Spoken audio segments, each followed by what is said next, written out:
Good now, revolutionaries, and welcome to the Rise Up Morning Show. It is the 19th of August, 2026, somehow. And here we are. We are Evanless because the ghouls that haunt his internet have blessed him with fiber, and then almost immediately had some sort of construction-related incident wherein they cut a cable and now have to get it fixed. And just weren't used to it being there and cut it. It's like, hey guys, here's fiber for you at long. Oops, I tripped. Oh no, we're well so now you sorry. have nothing. Sorry about that. Yeah. Well. So at any rate, he's dealing with that, and by dealing with that, I mean just sitting there in internet purgatory. But Will, you're recovering. You're feeling better. You're mostly back amongst. I almost feel like a real boy again. Excellent. My face and my eyes are not swollen today. The hangover effect is mostly gone. It's now just I have like the slightest bit of a cold, and I'm just still so severely tired from getting 2 or 3 hours of sleep over that weekend. The only thing that kept me going was Kettle One vodka. Awful.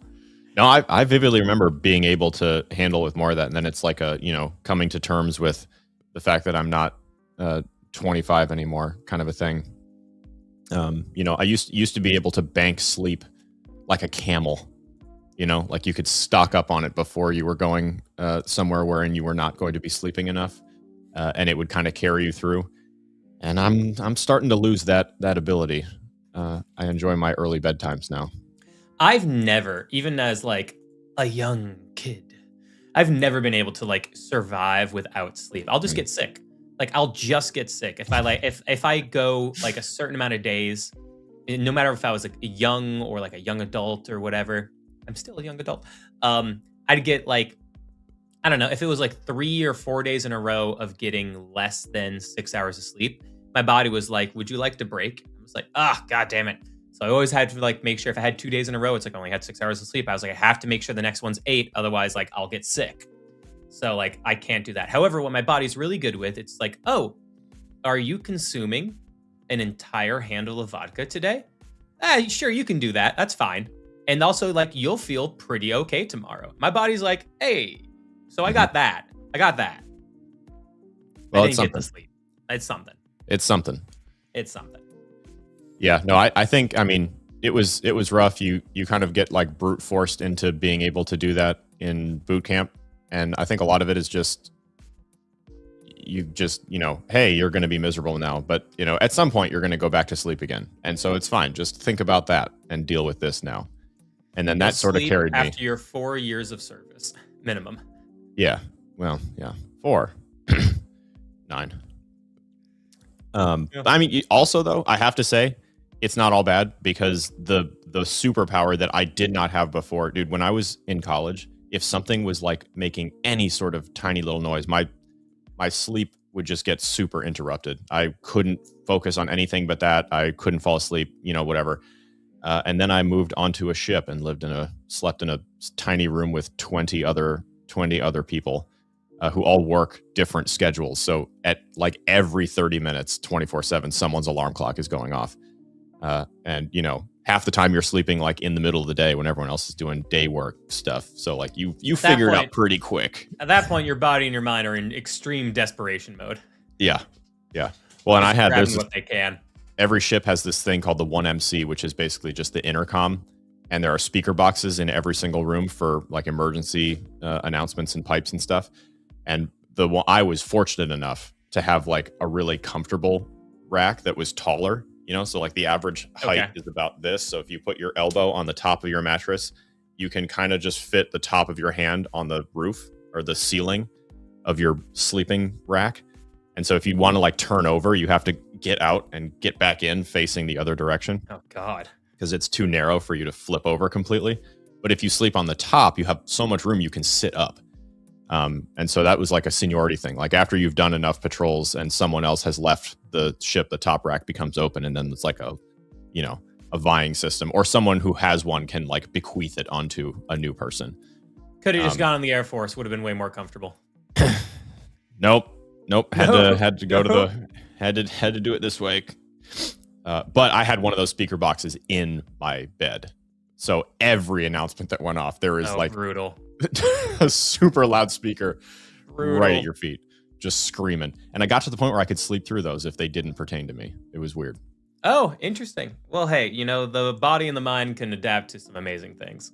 It is true. Yeah. At any rate, William, did we chat at all about? No, I guess not, because I guess it happened within the past 24 hours. But the rules that the SEC just passed on crypto regulation, in the face of clarity being stalled for however long it's going to be continued to be stalled for, that the SEC was like, all right, cool, here are the rules. Did we go over that with everybody? Well, it happened after the morning show yesterday. So the answer is no. The answer is no. The answer is no. However, we did have a pretty heavy feature on it last night on trust issues. But it wasn't as comprehensive as it could be because I haven't finished reading it yet. I still have actually quite a bit to read. I'm not going to lie to you. It just came out yesterday and it's 402 pages long. Oh God. Because I just looked up hey, give me the quick overhitting facts of it today. And I got 5 bullet points and I was like, oh, it's not that much. So it's apparently a lot. Because this is what I got. This is what I got. When I just did a quick Google and I was like, hey, just give me the quick overview on this. What did it give you? It gave me this. It said, a cryptocurrency project can raise up to $75 million every year, depending on if they meet certain criteria and provide certain documentation to the government. Also, ICOs are kind of back, according to this. So a crypto company could raise up to $5 million one time. And that it would essentially be an ICO. So somebody could, if anyone who doesn't know what an ICO is, it stands for an initial coin offering. These were very popular from 2017 to 2020 or 2021, right in there. And it was kind of like getting access to a pre-IPO. So you would give money to a cryptocurrency project. You'd be given tokens before the public release, and the token would be released. It would come out at a certain price point, and you could hold on to the tokens, or you could sell them immediately for hopefully a profit. And a lot of them were very profitable in that 2017 to 2020 era. A lot of people made a lot of money off of them. And then the SEC at the time said, Americans, no, you do not get to do such a thing. And so it's very difficult for Americans to be able to participate in these. And now it looks like the SEC is giving their thumbs up to it for cryptocurrency tokens to raise up to $5 million one time for an ICO type event. And then the other things I saw were that a token stops being a security once the team, and I took this to mean once the team does two things: it finishes building the product it was meant to build, and its managerial process changes, which is just, it becomes decentralized. And that group is no longer the sole majority controller of the token supply and the project. So otherwise it's a security up until that point. And then state security rules get overridden. And then the last thing I saw, which wasn't even really worth me writing down, honestly, projects have to disclose key information to investors and users of the token, whatever that necessarily means. Yeah, so there's a lot more in there. The meat and potatoes of the whole thing is all about fundraising. That seems to be the most consequential bit, but there's that's what I got from my quick Google too. Yeah. So there's a lot of different tiers and layers and levels of different kinds of fundraise, and some of them have been available to tokenized or to crypto companies up until now, and this sort of opens up a few more options. So the few that we discussed last night, there's Reg D, Reg CF, Reg A. Those are the three big tiers, and then each of those are broken down into a few more sections. This is something I'm learning a lot about. I didn't know a lot about fundraising. Still don't. Super Team USA has got to be pretty pumped about this. Yeah, well, they don't really touch the fundraise part at all because they don't. I thought a big part of them was raising for bootstrapping an incubating Solana project. So I thought maybe but they don't touch the raise at all. They're not in their contribute. They help get people ready to raise, and then they help them pitch and help them get connected and all that sort of stuff. So they're more an accelerator. So the companies that they're bootstrapping will be excited by this because it opens up more fundraising. Yeah, they're not an incubator; they're an accelerator. Incubators usually contribute more. So At any rate, crypto companies typically fall into this like Reg CF territory, which is a lower threshold. It can include a certain number of people. There are exceptions for, not every contributor has to be an accredited investor. There's also a tier for sophisticated investors, which is bullshit. That sophisticated investor just means I'm rich enough to buy my way in without having to prove that, well, to be fair, that's an accredited investor too. You just have to have what it's like a $200,000, and there's like one other stipulation. Yeah, but with accredited investor, there's like a test or a certification of some sort that, like, yes, you are kind of buying into, but you do have to like fill something out. Sophisticated investor is like you're just rich, but you didn't do any of that stuff. You're rich and we want your money. You're in, baby. Yeah. So one of my biggest takeaways from going through the beginnings of this rules proposal is that we are fixing the accredited investor rule with regards to crypto. This doesn't touch anything else right now. This is like a crypto specific thing, but it's kind of neat. So, and I'll pull up the numbers here in a second. By the way, just got a ping that Evan is interneted again and is going to try to join here in a few minutes. So we'll see if we can get him in there. What joyous times! Excellent news. So. Let me actually here. You know what? Let me just scroll to my notes. There's no point saying the wrong thing. And this is about more of the fundraising options. Yeah, this is the specific restrictions. Okay. Where are you? Dude, there's some. And I'll just say that while you're looking that up, like these rules by the SEC can be overwritten by anything that Capitol Hill ends up passing. Yeah, it's like these are not permanent rules. These are very easily overridden rules. They're not even real yet. Yeah, they're not even real yet. They'd have to, it's like 60 days for public discourse or public opinion. Okay, so there's an amount of days for public opinion to be subjected to them.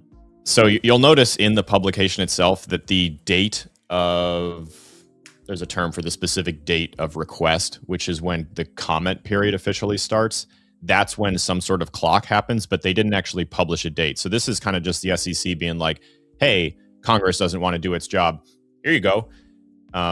This is kind of like, push came to shove, and an agency that is waiting for some sort of rules was like, well, if Congress won't do it, we're just going to make the rules. And then it's kind of like, hey, ball's in your court, Congress. This is what we're going to do. If you feel some type of way about it, then make a freaking law about it. Yeah. And so, yes, as they go into comment period, that's when they collect feedback and then amend it, and then it gets published. So right now, this is a proposal that's not even technically on a clock. But yeah, a lot of it seems to have to do, like I said, mostly with fundraising. There's a couple of other little things. One thing that was flagged as really interesting that I haven't seen a lot of conversation about, but Will, do you remember all the broker-dealer like language nonsense from a number of years ago? This goes back to like 2016, 2017. Can't say I remember at all. Okay, so in a nutshell, you might remember if you were here 1 or 2 cycles ago, there was a lot of chatter. Actually, this was big last cycle. As we left 2 bull markets ago into the second most recent bear market, not the one we're in right now. There was a lot of controversy around the phrase and the terminology broker and dealer as it related to people who create and issue tokens, sell tokens under different in different contexts, or just handle them in some way. And it was really, really vague. This is one of the biggest areas that there was just like no regulatory clarity whatsoever. And all of a sudden, basically every crypto business got thrown into this category where it was like, shit, the only thing that can legally exist here is a centralized exchange with full KYC.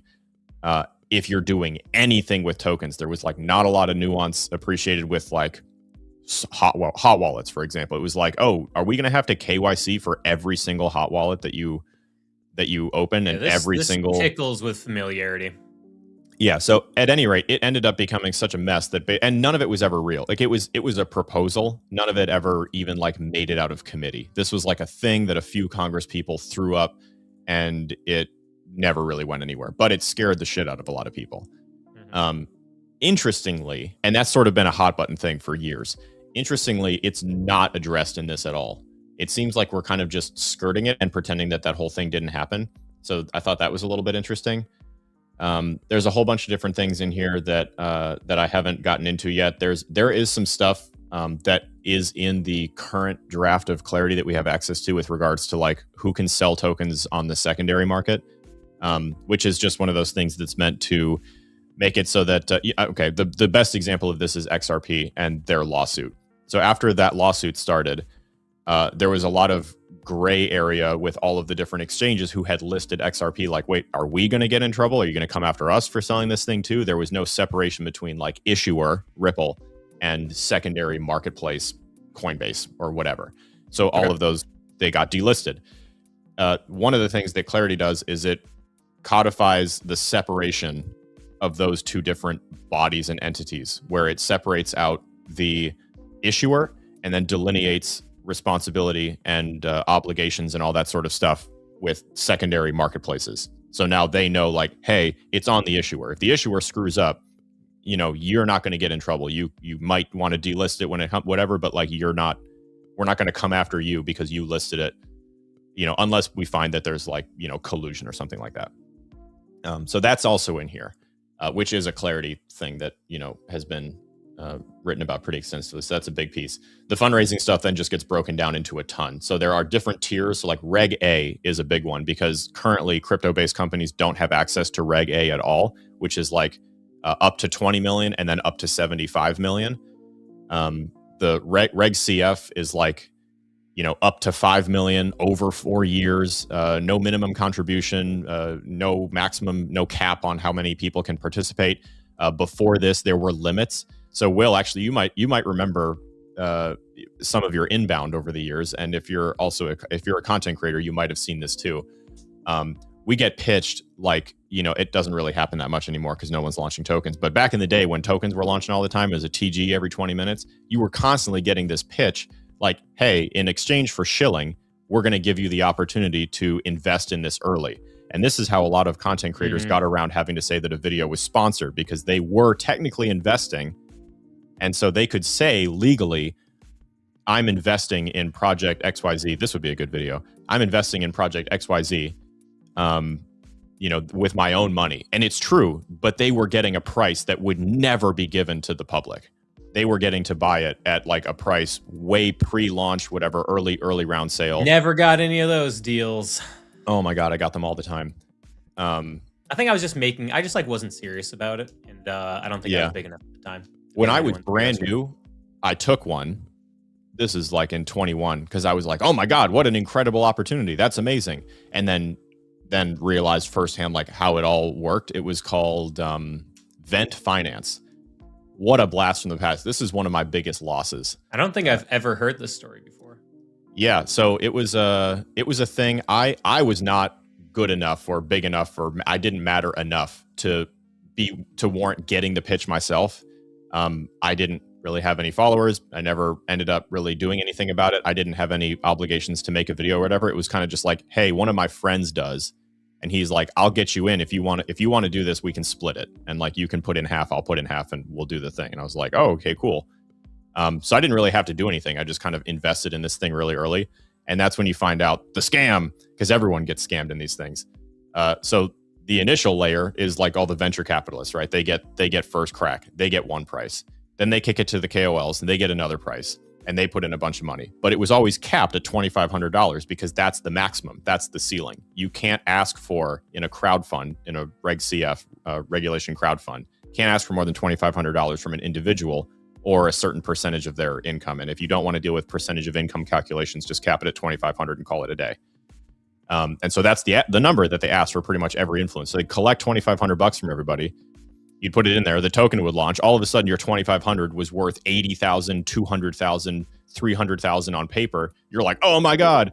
And then the vesting schedule happens and you just watch it bleed like all the way back down to zero while the venture capitalists are selling on top of everyone. Meanwhile, the KOLs are the ones out there aggressively shilling this stuff because they're like, please rescue my position. And then inevitably they end up losing their money that they put in for the most part. While the venture, I wasn't thinking about the vesting schedule. Oh, yeah. I was like, oh, okay, then you got it and you sold. Oh, right. The vesting schedule. You're not getting those tokens for a year. Yeah, and the paperwork you used to have to do, or that they would send you, it was called a SAFT. You still see these, a simple agreement for tokens, which is basically like the contract that you sign with them to be able to pay them in order for them to give you tokens. But then it's on a schedule, and then there's all the vesting stuff, whatever. And then anyway, it's a whole nightmare. The ultimate victim are the audiences to all of these different people, because like you set up these influencers in this like predatory relationship with a bunch of venture guys who are just draining them, and the influencers have to do all the shilling. So interestingly, the limit seems to be getting removed here. The $2,500 limit. It seems to be like spreading out the time. Yeah. Oh, joy. Yeah. So on one hand, the way that you can take this as being good news is that it will become easier for crypto companies to fundraise with more options. They won't have to sit in like just this bucket or just that bucket. And that's nice. It also probably indicates that we're going to get another flood of garbage, because inevitably, that feels like a thing that's just going to happen. So I could have sworn there were some ICOs where people got tokens and were immediately able to sell. Yeah, it happens. And that's the thing. Like, it really depends on, because otherwise, like, there's really not much attraction to do an ICO if you can't sell the token immediately. Yeah, and usually there was a percentage of the token that you got that you were immediately allowed to sell. Yeah. Okay. And then oftentimes, like, younger, newer influencers, whatever, you wouldn't think to do that, because on paper it's just exploding, but then it craters. And then, of course, everyone is just like watching you and waiting for you to sell. And then it was getting like legally very hairy. There are a number of people who got caught up in, all sorts of different legal trouble for lying about it, for pretending to sell and not sell, for the way that they were talking about this token that they were buying into. Like, it was not a great time. A lot of that is gone, not because we've improved as a society, but just because it's a bad time to launch tokens. So I'm thinking that this, there's pros and cons. Coming back again, baby. Pretty much. But yeah, no. At the end of the day, I'll have a much better understanding and a much more like in-depth explanation for the different little specific pieces that are in this thing next week. I just have a lot of reading to do. Like, there's some Blue Sky stuff. I was completely unfamiliar with Blue Sky. Blue Sky? What is that? Blue Sky preemptions. It's like a set of state-based laws that determine, depending on the nature of the business, how to preemptively qualify or exclude yourself. I don't know. I'm just rambling. I have no idea what it is, but it's a piece of this, and so that's on my like homework list to sit down and figure out. The sky is pretty. Something like that. Tight. Hell yeah. And then crypto companies get to raise more when there's a nice, pretty blue sky, as opposed to a dark, cloudy, sad sky. Notably, it's not about raising more. It's about being able to participate in the same kinds of raises that other companies are as a token-based business, because they were sort of like locked into like one or two different options, but like the different tiers of, Reg A, Reg D, Reg C, like none of those tiers are changing. It doesn't seem like. Okay. And actually, Emily had a really interesting point that like one of the things that, opens up here is this $5 million CF raise, but stretched out over 4 years, because normal Reg CF is much shorter. It's a 12-month raise or 2-year raise. I'll look. And she made the point, like, for a lot of businesses, raising $5 million and having to make that be like the maximum, and that's your runway for 4 years, is like kind of doesn't do a whole lot for a lot of different kinds of businesses. When we were trying to raise for the video game studio, it was pretty much just like, hey, we need to raise this much, and if we can't raise this much, then we can't do anything. So everyone's going to get their money back. If you invested this much or contributed this much and we don't hit our target, like a Kickstarter, then we're just going to have to return it, because there's no point in us spending that money. We would just run out of steam. Yeah. So kind of depends on the business. I do have another topic that I want to get your input on, Alex, because I was in office hours yesterday. For those of you who are unaware, I have an hour every single week where I am in a small classroom setting with our community, which you can go and join at community.rumshq.com, RUMSHQ.com. And in that, Angie, one of our community members, I was like, hey, can you tell me about cards? The coin for Collector Crypt. Collector Crypt is the 4th highest revenue generating app on all of Solana. And it's that like Pokemon card thing we've had on the show. So like it's a gotcha machine. You like pull a lever and you get a graded Pokemon slab. You pay 25 or 50 or 100 or $250 or $1,000 or $2,500 to maybe get a card. All the way up to 5,000 now. All the way up to 5,000 now. To get a card, a sports card, a Pokemon card, a One Piece card, or a Rolex watch, and they have other collectibles as well. Yeah, watches, comic books.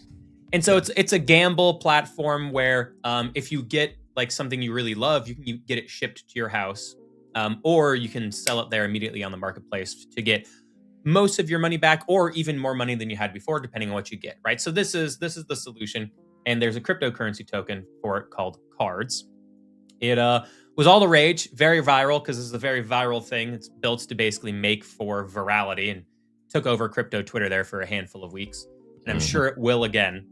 And the token went up, slammed down, came all the way back up again, and then went back down after Arthur Hayes tweeted about it and dumped on everybody, which is something he does all the time. And now it's at like a pretty interesting buy zone. And so Angie asked me, like, Will, can you tell me about Cards? I said, okay. I told her all those things, and I said, I like all these things about it. And I think it's in an interesting place to buy, and it's a smaller market cap. So there's a lot of potential to the upside. But one thing I'm worried about here is the first thing I'm going to say. It's going to sound good, and I'm going to say why I'm worried about it. It's their revenue buyback policy. And so they have stated their revenue buyback policy is something very aggressive, like a hyperliquid, which is it's like 85 or 92% of all the revenue that they're making, and they're going to buy back the Cards token off of the open market, which will reduce supply and help to make the price go up, right? And hyperliquid is doing amazing because of that. They're doing amazing because they're making a shit ton of revenue. Collector Crypt is making a shit ton of revenue. It should be the same. The issue here, and Alex, this is where I want your help to see if we can look this up or something, or you can tell me I'm wrong, but I have not been able to verify that this revenue buyback is happening. I haven't been able to see a single thing that this is turned on. And that worries me.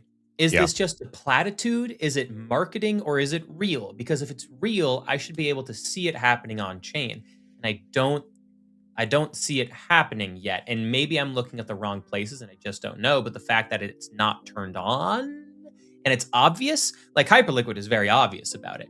Like that worries me a little bit, particularly because the token issuance or inflation is going to really pick up in October, because the token will be released to the team, investors, and a few other groups who are likely people to sell once they get the token. And so if your token inflation is going to go up and your revenue buying that you're saying is there may or may not be happening, like I'm just a little worried and kind of sketched out a tiny bit by that. Like, just show me that the revenue buybacks are happening, and I'm good. I'm like, I love Cards. I like Cards. The inflation that's going to come, I'm not too worried about it, because they just made $1 billion in revenue. Well, they just crossed that threshold. Like gross. Yeah, gross revenue was, but still amazing. Net gross revenue still significant, but it's nowhere near $1 billion. Yeah. Okay. I got you. But gross revenue over $1 billion is crazy successful in a bear market. Yeah. Yeah. I mean, they just posted this morning that someone pulled for the second time that $250,000 insured Lugia, which they immediately sold back to the platform for $235,500. This is the second time that's happened, and that card went straight back into the machine. Assuming you have like a near infinitesimally small chance of ever pulling that thing, and it's in a very expensive machine to pull, so not practical. So the buyback thing, actually, that was one that I had kind of forgotten about, because this was my impression. It was a plan to do that eventually, and they had executed a few individual buybacks, but they were kind of like manual. It wasn't like set on any. Is that what Dakota told us on the show? I think that's and this was a while ago, so I'm not sure what's changed in the last like 30 days or 60 days or so, but I haven't seen them post about it, and they were for a while. There were several instances wherein like there was a purchase of tokens, and they posted like an explanation with like a wallet chain of like, hey, this wallet bought this at this and did this. Okay, I might just have to dig through their Twitter then. Yeah, and we can ask Dakota too for some clarification, because my impression was that it was the plan and the goal, and the gamble that you were taking with the cards token specifically was like, hey, here's this protocol that has indicated that they're interested in setting up a model like XYZ, and they're making a ton of revenue, to where that would be actually pretty compelling, more so than someone who obviously isn't making that much money. And so the gamble that you're taking is like, here's a token that is relatively small market cap attached to a protocol that has a bunch of different ways that they could integrate it pretty meaningfully. They're getting a ton of commentary and feedback from people like, hey, it would be cool if the token did this, did that, did this, qualified me for this, that, whatever. It gave me a 0.15% higher buyback offer for hitting different thresholds of holding there's all sorts of different things that they could do with it. So you're like, what do you think the odds are that they're not going to do any of it? That would be like token death. That would be like a really weird thing for them to do. Well, the thing is they're making so much money, they might not care about the token. Yeah, but it's still a really bad look. It is a bad look. That's true. It's a very bad look. And when it would be that easy, it's such an easy win. It doesn't really cost them a whole lot. They're small, and it's just going to make the tokens that they will be receiving as a part of the issuance worth more. Exactly. Yeah, which should net them more money. One of those win-win kind of things. Plus, I'm sure that you got to make revenue from your token existing, and it's better if more people want it and it's worth more and all that sort of stuff. Yeah, I just feel like if they released, like, that's just my concern. Is like I just want there to be a more sure thing about a buyback happening. And I feel like if they explained that to people, like, hey, here's the roadmap, it's going to happen around this time, it would just light a fire under people, and people would probably dive in and rush in to buy cards like immediately. Yep. It just seems like a thing that's odd to not communicate more publicly. And that's just like the one I love. Like, I love Collector Crypt. I really like the cards token. That's just the one thing that's like stopping me from just like buying some right now. It's like, just give me a little bit of insight there. But Alex, that's exactly why I wanted to ask you. I wanted to ask you because I was like, am I missing something? Because I feel like they told us. I feel like they told us it was happening or it was gonna happen. So it was more so like, hey, we're likely going to implement this. We've done like a few test buys. Okay. Yeah, and the interesting thing is too that like if you pull them up on DeFi Llama and look at their fees and revenue, it's considerably lower. Like, it's quite a bit, but it's they don't be an measure. API issue with DeFi Llama though, right? Yeah, not necessarily an issue, but just they don't have enough. I mean, it's newer. Maybe they don't have access to everything yet. I could ask them about that too, because it's one of those things. Like the $1 billion gross revenue is like platform wide for all of the purchases. But obviously they're spending a ton because every time someone pulls, they have like I forget what the odds are, but it's like you have a pretty high chance of selling it back immediately. Most people do that. They don't keep them. Yeah. Rarer to do that. So they're spending a ton. As I look at the cards that I have had mailed to me, I'm like, ooh, that's shiny. I'm gonna get that mailed. Don't you want the money? No. Yeah, no, I mean I got a few sent because I wanted to experience like the full thing and then kind of hop around and try a bunch of different platforms because there's different ones. There was a really interesting little thing that was posted yesterday. Let me see if I can find this thing. It was like an analysis of a few big gotcha platforms. Yeah, and it was like, Alex, I should have gone long. You should have dared me. You should have dared me a third time earlier before the show. I was like, I feel like I should go long. You're like, do it. I was like, I don't think that. You're like, do it. And I was like, I had my finger on the confirm. If you told me a third time, then you just called me a bitch. And I was like, well, you didn't triple dog dare me. I did do that. Yeah. I should have followed. Sorry, that's my fault. Yeah, I should have pressured you. You should have pressured me into gambling my money in the market without a strong feeling of conviction. I thought you were an influencer. Come on. Sorry. People. What were you saying? No, just it was like an analysis of which of these platforms like gives you the better rate and like who's charging higher fees, and who's like making more money off of more volume. And interesting, I'm trying to find it because I don't want to misquote a number here, but the end result was that Courtyard is like taking the most. Taking the most in terms of like what, yeah, like they charge the most for their charge services. The most for the services. Okay, I gotcha. Where the hell? Hang on. I will find it. It was pretty recent in my bookmarks, I think. Oh, yeah, there Bitcoin goes. Oh, yeah, there goes Solana. Oh, tartar sauce. Missed it. So what's going on? What's it doing? Was there a catalyst or something this morning that we're waiting for? I mean, I think it's just like we're heading into the Washington meeting at 2:30 Eastern Standard Time, and then everyone's gonna be like, "What's gonna come out of it?" And then they're gonna walk out and they're gonna be like, "We like crypto." People are gonna be like, "Oh, okay, Huzzah. crypto, good." Buy World Liberty Financial. Brought to you by Trump's Snakes. Yay! Wait, this whole Bitcoin president thing was a ploy to bring back Trump stakes? Goddamn right it was this whole time. Yeah, the real long game. Long beef, baby. Although we're short beef. Oh, we are. Yeah, we've been short beef for like 2 weeks. Short beef doesn't have the same ring to it. Does not have the same ring to it. We're long corn and we're long corn though, and we're long sugar. Okay. I was trying to describe to Christina yesterday the basic setup of the beacon and how Ryan's in there now, and me giving my retelling of what it means to be very successful at Elliott Wave, and Christina's just like, okay, dear, that's nice. Okay, dear. But then she was asking about like what are the different things that people are interested in trading, and I was like, Doug is one of those people who really doesn't care.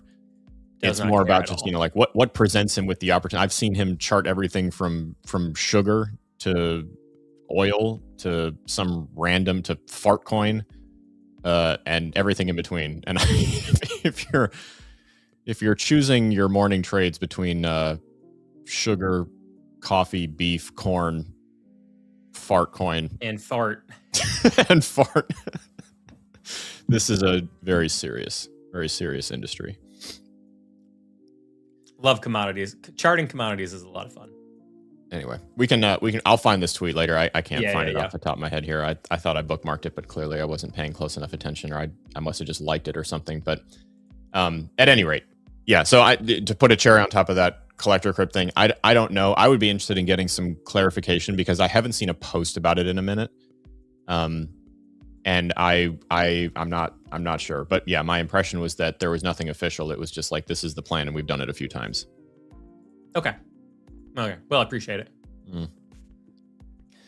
Yeah. Yesterday in office hours too, we had a couple different things come up on my side. We talked about some of the Sat Rush stuff and like trying to. This is an interesting thing about this. So Sat Rush, one of the sponsors of the show, built by the White Whale. It's an interesting gamble-fi kind of thing. Like there's different elements to it. It's predominantly a way to, I keep trying to come up with like a way to explain it. Dan was asking about like the hash rate thing and like, what is that? What are you doing with it? Is there any sort of strategy to using it? And effectively what you're doing is playing a game wherein you are rewarded for playing the game with a tiny bit of Bitcoin. The game costs money to play. So effectively, you're like buying Bitcoin at an extremely high markup. And the other thing that you get for the overpay that you do is by chances to win more stuff. And so the question has come up like, if what I'm going for is getting Bitcoin, this is not it. And I think the White Whale would tell you the same thing. Like if you are dollar cost averaging into Bitcoin, you have no interest in a game, this is not it. Like just go buy Bitcoin. That's gonna, you're buying it at the actual price. You're doing that whole thing. That's a system that's completely different. So I don't really like thinking about this that way. And there's a whole bunch of different ways that you can like amend it. Like if you look at the screen and there's like all 21 tiles and you select every single one of them, and then you run the auto miner with like $1 every time, every single round that happens, you're going to win. But because you have every single one selected, you're going to win a little bit less than the $1 that you played on the round. It's like 70 something cents, 79 cents or 78 cents or something. Yeah. But if you picked, fewer, you might win more so long as you selected the right one. Yeah. And then what comes along back with, so you get like your 79 cents back in USDC. You also get a little bit of Bitcoin, and then you also get like tickets that are not tokens that you can then put into these different vaults to like win different things. And Yeah, then like you could win a little bit. You know, you could win up to like $12,000 if you were selected here, going up against 39 participants with almost yeah, 300,000 entries. But also, you could, you know, potentially win in a whole Bitcoin once, like 1 Bitcoin worth of, you know, money fees have been generated. yeah. So it's the way that I'm looking at it, and actually the way that I use it is I didn't change anything about my Bitcoin buy. I'm not like supplementing that with this in any way, shape, or form. This is a game. You know, if I treat it the same way that I treat pulling a gotcha. It's like, hey, I'm gonna spend X dollars, probably gonna walk away with, you know, less than that, whatever. You can do it manually, you can do it automatically. I like to do the manual one because if I'm gonna win, I'm gonna win more on that side for picking less than 21. But and then, you know, you get your tickets and stuff. That, and also it's like for me, it's like this is a gambling thing. It's like instead of going to Collector Crypt, because I've had my fun on Collector Crypt, I'll go and rip some packs there every now and again. Gamble for Pokemon cards, that's fun. But I'll gamble a little bit more here if I just feel like throwing a tiny bit. You know, I've made some money on a trade. Like, let's go gamble a tiny bit.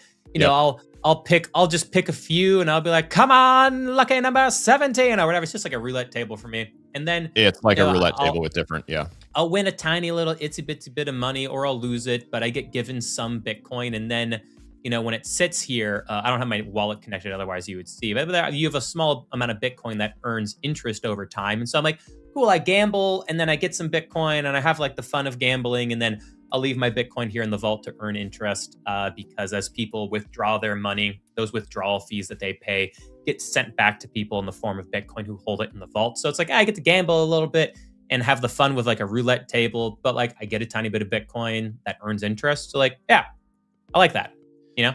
Yeah. No, it's exactly that. I usually go on the manual side, and instead of picking all 21, I just pick like 8 total. And if I did $15 on one round, I'm either going to lose $15, which is the cost of buying that scratcher, or if it hits one of those 7 or 8 or however many I pick, usually you walk away with like 35. You know, I think my favorite thing about it was retweeted by the White Whale. He was like, unintended consequence of opening up and, you know, sat rush to the people, and it's awesome. But it was someone being like, hey, this is the first, you know, bit of Bitcoin I've ever owned. I was like, oh, like, that's cool. Neat. It's nice. Yeah, get Bitcoin into the hands of more people. That's nice. Yeah. Well, and I guess the other thing, like that, you know, getting in there a little bit early, because the APR on this is dropping as more people get in there and do more stuff, which is how it works on every single one of these platforms. Oh God, I should have longed so hard. Alex, you had to just tell me one more time. You had to tell me one more time. Dude, I should have done it too. I'm looking at Solana right now. Just went from the start of the show, it's up like, oh my God, like $2. Yeah, Doug also told me, he's like, hey dude, I'm longing. Good night. And I was like, I don't want to long like while I saw that yesterday too. And I was like, my whole strategy can't beat it. Oh God, look at that. Look at that freaking candle, dude. Hey, you know what? Rip. Speaking of, ain't get them all. Speaking of other tokens and stuff, did you guys hit Morpho at all in office hours or in Market Watch this week? No, we did not. But I did see that question come through, and I haven't looked at Morpho's chart in quite some time. So let's take a little looky-loo. I do like Morpho a lot.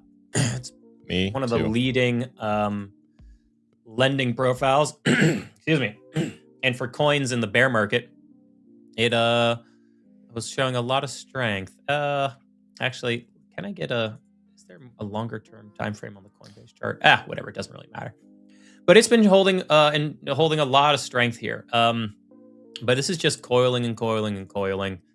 Let's just say generally like that, and generally about that. So you're in an upwards channel for Morpho, which makes me a little uncomfortable, actually. Upwards channels tend to break to the downside, but I also hate that we're not in oversold territory on the stochastic RSI on the weekly chart. I look at this and I like Morpho a lot, something to dollar cost average into, but it also makes me nervous when you have like all of this dead overhang space here. Mm-hmm. Yeah, Morpho's chart just makes me a little nervous. Like I wouldn't necessarily play it right now. But I have mixed feelings, as I said, because it's done way better than almost everything in the bear market, which shows a lot of strength to it. And maybe we're just like, ripping upwards here. But I look at Morpho's chart, it makes me a little nervous. I'd rather play with other coins right now. Dollar cost averaging into Morpho, I think, isn't a bad idea. Strong play, strong base play in particular. Great lending protocol. Showed strength in the bear market, which is very impressive. They're one of those like, chain link-esque kind of things. Like if someone starts doing a vault thing, it's probably with Morpho.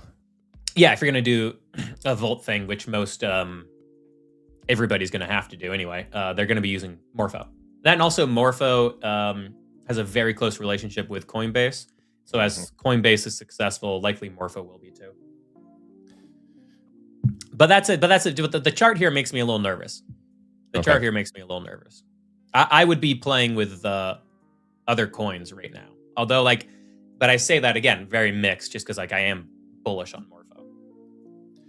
Yeah, I mean, but it's less about that and more about what is it doing right now, like you said. Yeah, but I like Morpho a lot. The team behind it's awesome. The level of integration that they're getting with legitimate institutional adoption partners is great. I expect their usage to continue, and I expect their fundamentals to do better and better. I wish they had a revenue buyback policy, but clearly they do not necessarily need one in order to do well in a bear market, which is another sign of strength for them. Their chart just makes me feel a little less sure about it in the immediate short term. Gotcha. I see a question about XLM. Oh, Stellar. Old Stellar.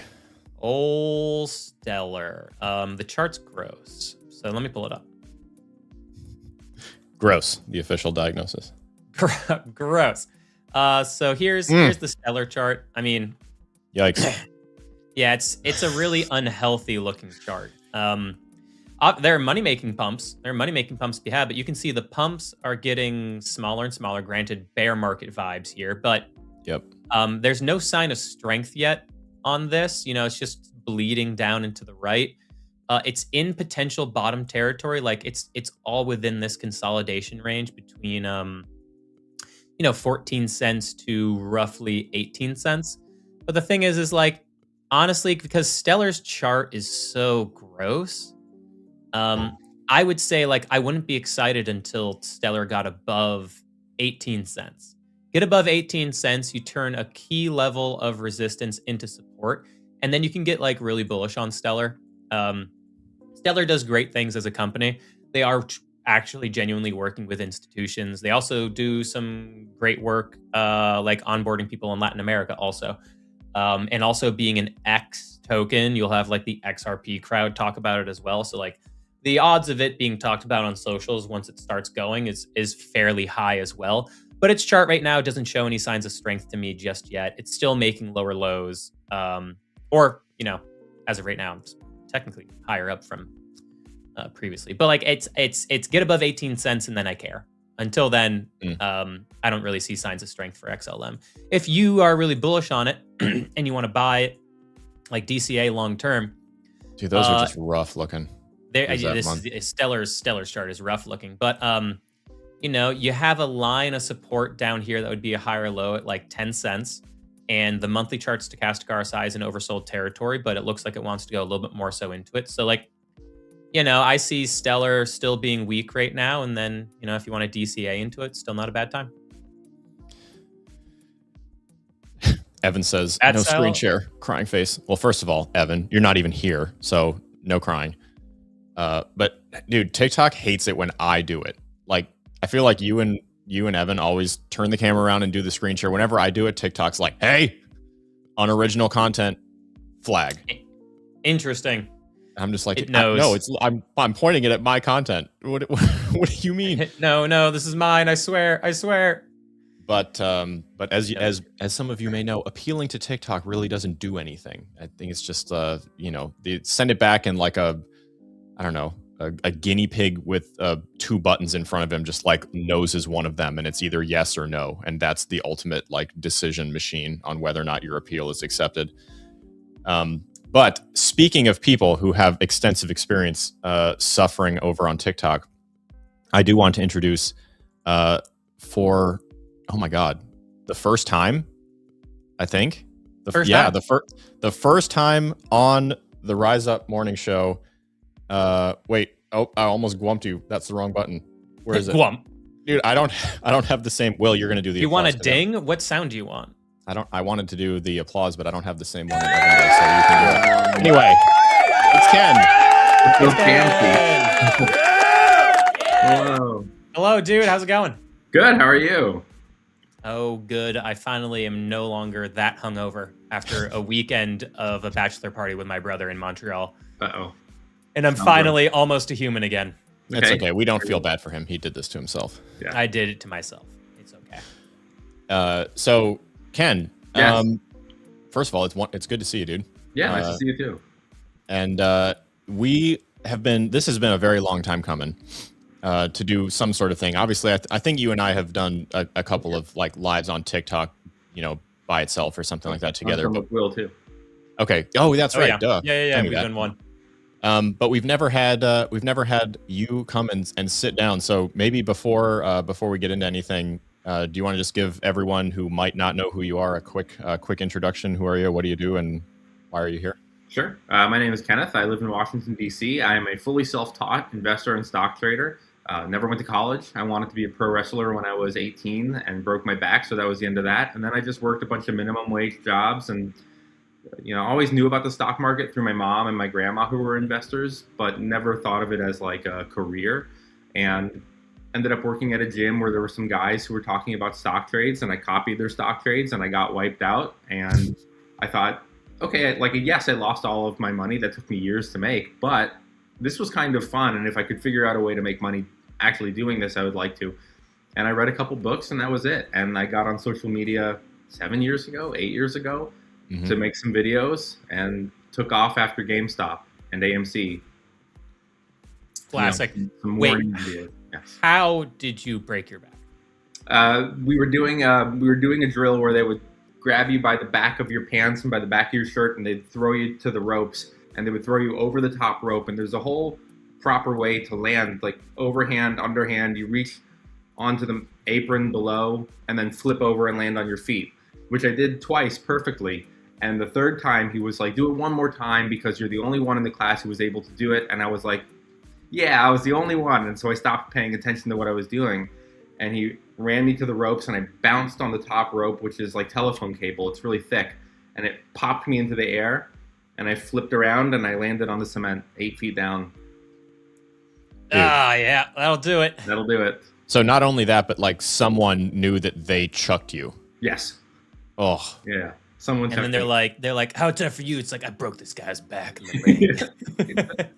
And now he's social media famous. It's actually pretty cool. I'm pretty happy for him. Yeah. I have to say, dude, I never really watched wrestling when I was younger. And then my only experience watching it was when Jordan was living with us. We were just like looking on Facebook for, things to do around, and we saw there was like an amateur wrestling thing at this brewery in Savannah that we really liked. Okay. We're like, okay, can't even begin to fathom what this is going to be like, but let's go check it out. You gotta go. And it was dirt cheap to get in. You get in there, and first of all, these guys are monsters. Like a lot of them, the things that they're doing in the ring. I boxed for a long time, and I have watched a lot of boxing. That's my dad and I used to watch boxing a lot. Some MMA, UFC stuff, but I always like boxing more.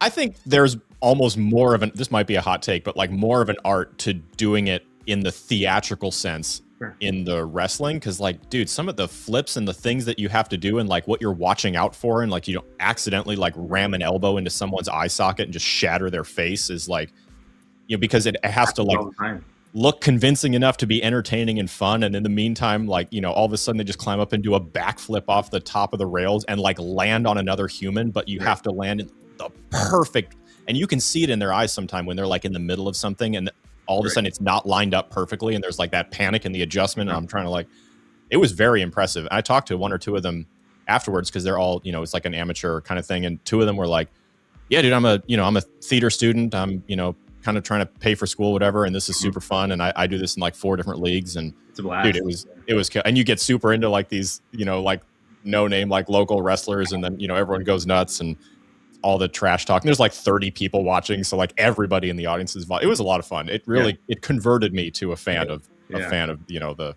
fake wrestling or whatever. Next up, you got to go see the WWE, like the big. That's what I want. Yeah, I still haven't seen one. I can't wait. Even if just like next time you see it's coming, just go. They have fireworks. It's like a rock. It's like a concert. It's loud. It's crazy. I bring my girlfriend. She doesn't care about it, but she loves to go. And like, the wrestlers will get like face to face and start trash talking. And she stands up and she's like, "Kiss." Yeah. Kiss. Yep. Perfect. Yeah. Dude. Perfect. Christine, my wife is very, very socially uncomfortable, and she like second guesses and triple guesses whatever she says in a social situation. Like she's gonna cringe that I'm telling this story. Like 3 days ago, we were walking back from a coffee shop down the street on the island here, and as soon as we walk out and we're walking past this store, Ben Marshall walks out, the tall redheaded guy on Saturday Night Live. Okay. In a couple movies, whatever. He walks out and just walks down the street completely by himself, and she panicked. She's a big fan. I was like, I know who you are, but I don't remember where. So I didn't say anything because I didn't want to embarrass myself and like say the wrong name or, misquote him or whatever. And anyway, then she still is doing it right now. This was like 4 days ago. She's still like, I should have said, what if I had said this? I should have said this. I should have done this or whatever. And she made some comment like as one of these wrestlers was walking out.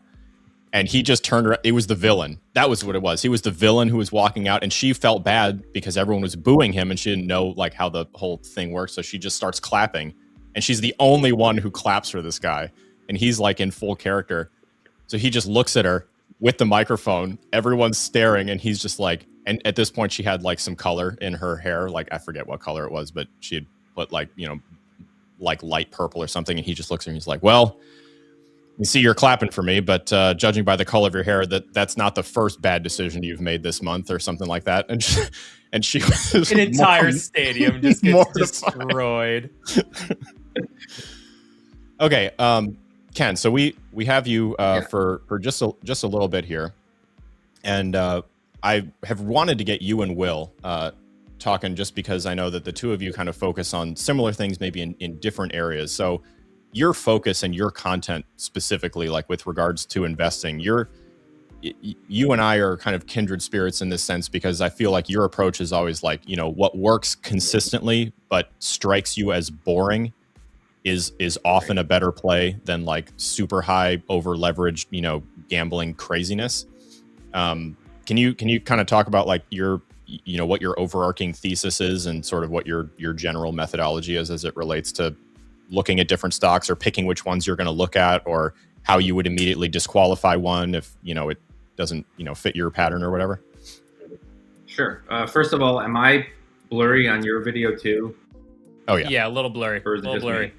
Yeah. It should be okay afterwards. Yeah. The recordings are all separate and it just comes direct from your camera. So it looks bad on the stream, but the clip should be okay. Got it.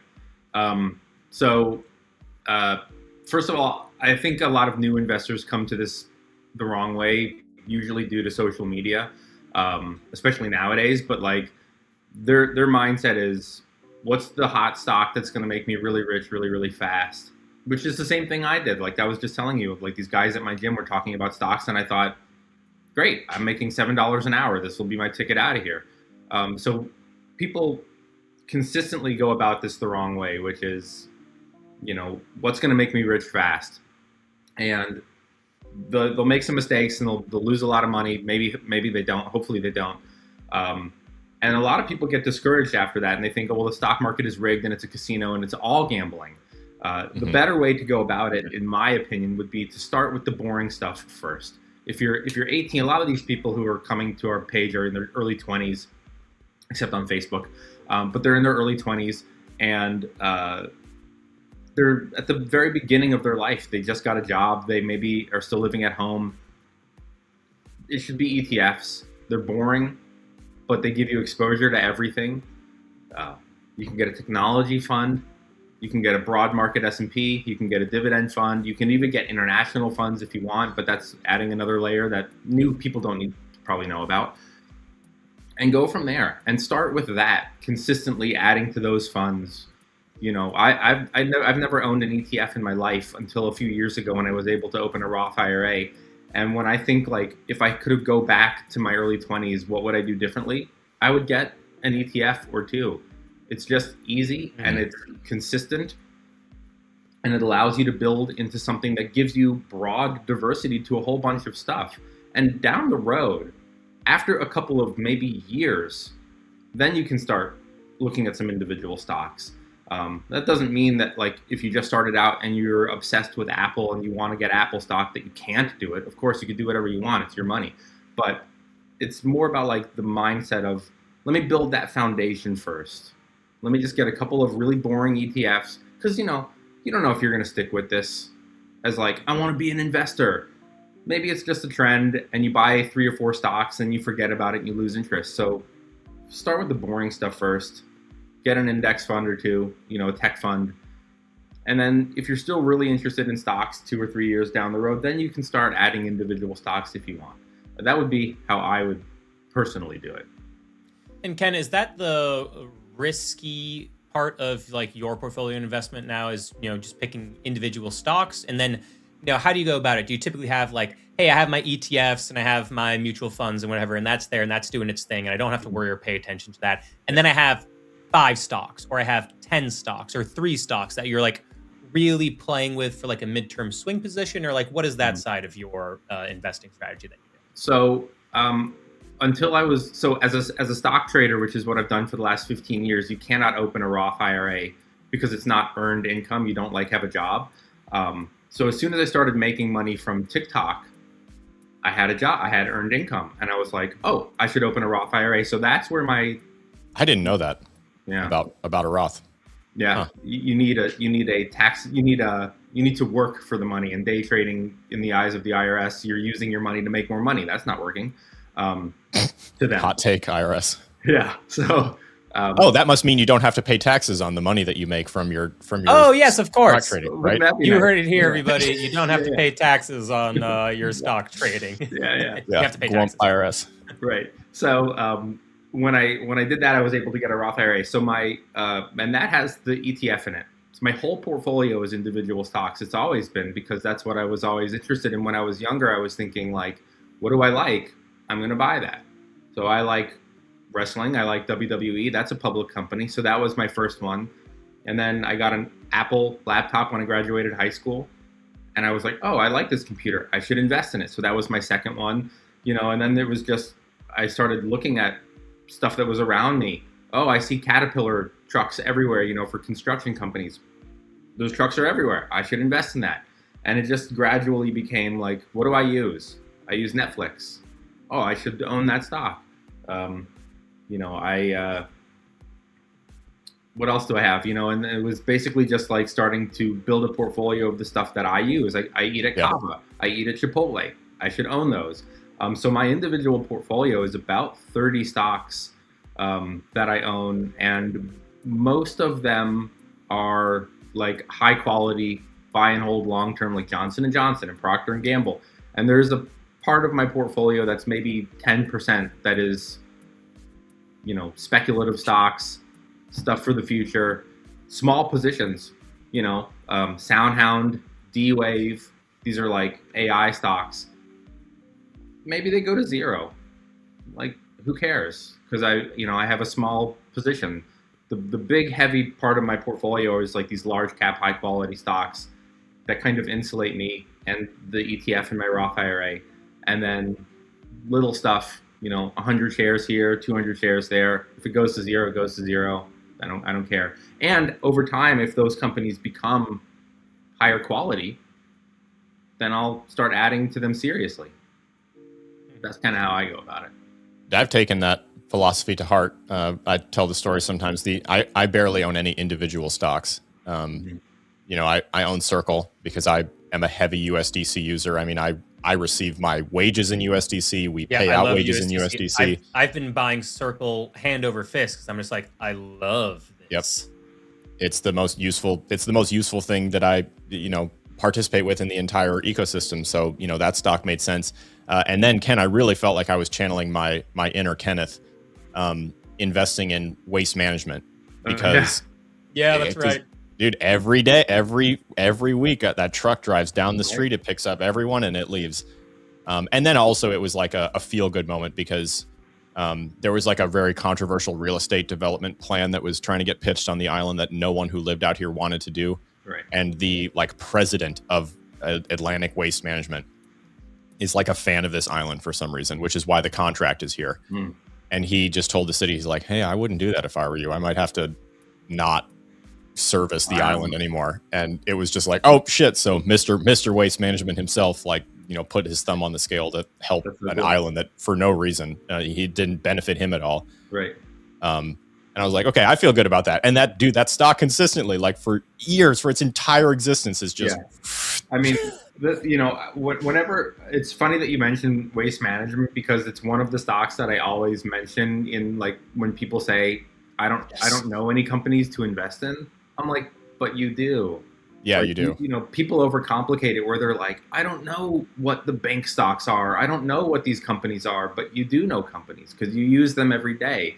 You know, you go to Starbucks, you go to McDonald's, you go to Exxon, you go to Walmart, you shop on Amazon. Who picks up your garbage? Yep. It's probably waste management. It's probably waste management. Probably waste management. And there's always going to be garbage. Yep. I mean, and there's probably going to be more of it. I mean, you think about like 20, 30 years ago, there's probably a lot less garbage, or even 40 years ago. There was a lot less Amazon deliveries. There was a lot less trash. Going one way.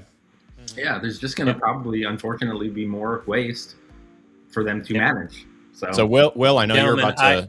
I know I have to run because unfortunately I have a meeting in 15 minutes, which is lame. But I wanted to ask this question, Ken, as someone who watches the stock market more closely than I do, what narratives do you see money and attention flowing into? Obviously, it was like AI, anything that has a data center focused there. And also, interestingly, like the Bitcoin mining companies have started making more money off of providing computational power to AI than Bitcoin mining. And so like they're really AI forward companies. But, you know, you saw Trump come out and be like, magnets. And then, or is it semiconductors? Like, where's the attention going? And I know it can be multiple different areas, but where do you see attention and money flowing in the stock market now? I see it going to AI right now. Smart tech usually is going to lead the way, I think, probably going forward. And what's the thing? What's Trump always talking about? Too? It's not. Is it rare earths seem to be very popular? Precious metals. You know, I know a lot of silver is used in AI, and copper, I believe, is also used in something now. Water, believe it or not, I think is going to be really, really popular going forward because these data centers need to cool down and they use a lot of water, whether you know, like it or not. I mean, it's going to be pretty wasteful. I think it's going to be pretty bad, but there's a lot of water and water cooling technology companies. So I think there's going to be a lot of stuff like around the AI space, you know, land, water, power, utilities, to help with that, along with all of the other, you know, generic semiconductors and chips and stocks like that. That's kind of where I think it's going. And then, you know, you got to spend $100,000 to get early access to Trump's tweets to see what he's going to tell people to get into next. That's true. If you want to get in early, you got to buy that Trump Truth API. Yeah. Oh, God, it's crazy. Well, hey, I'm going to run. I'm going to get on this call. I'm going to try to hop back on again, though, around like top of the hour if I can, just to chat with you guys. Because, Ken, I have something called the Beacon, which is our like trading and investing group that I wanted to see if I can get you interested in being like an analyst in. We can talk more about it later. Yeah, sure. Yeah. All right, sick. I'll see you guys later. See you, Alex. Right, see you again. Yeah. All right. So I wanted to take it a little bit. I know that you get a bunch of questions in your lives about different kinds of crypto. And it's always really interesting to me just because, you know, in the grand scheme of what you do, one of the things that happens a lot is you just kind of pick up all of this different signal from retail, from the audience, from people who are tuning in to see what you're looking at, you know, what are they interested in and why? And it's very interesting to me, like what informs different people's, you know, levels of conviction in like in different things. How have you tracked over, let's say, the past, year and a half, 2 years or so, like the ebb and flow of different comments coming in and out of your live streams with regards to specific stocks or to crypto? Are you getting more or less of that? Is the nature of the question changing? Like, what are those, what kind of trends are you seeing there? So sometimes I'll notice like a video from another content creator goes viral about a stock, and they'll rush to me and be like, what do you think of it? And I'll get inundated with questions all of a sudden about some stock that I've never heard of. Mm-hmm. And yeah, I see that all the time. I'm like, for crypto. Yeah, I'm like, what? Where? One person will ask me, and I'll go, oh, I don't know, I've never heard of it. And then 10 minutes later, I get like 40 more comments, and I'm like, who made a video about this? Who did it? Who did it? Who made the video? And then I go and I look, and it's some guy that I've never seen before standing in front of like a rented Lamborghini going like, this stock is going to the moon. And I go on his page and there's 40 videos all about this stock. And I'm like, oh my God. So sometimes these other videos go viral and people for sure start questioning and asking about this one stock. Other times it is stuff like what Will was just talking about on the news, or like a Trump tweet about something, and all of a sudden I'm getting asked, hey, should I get stock in Dell? I have noticed that the crypto questions on my live have dropped almost to like near zero. Interesting.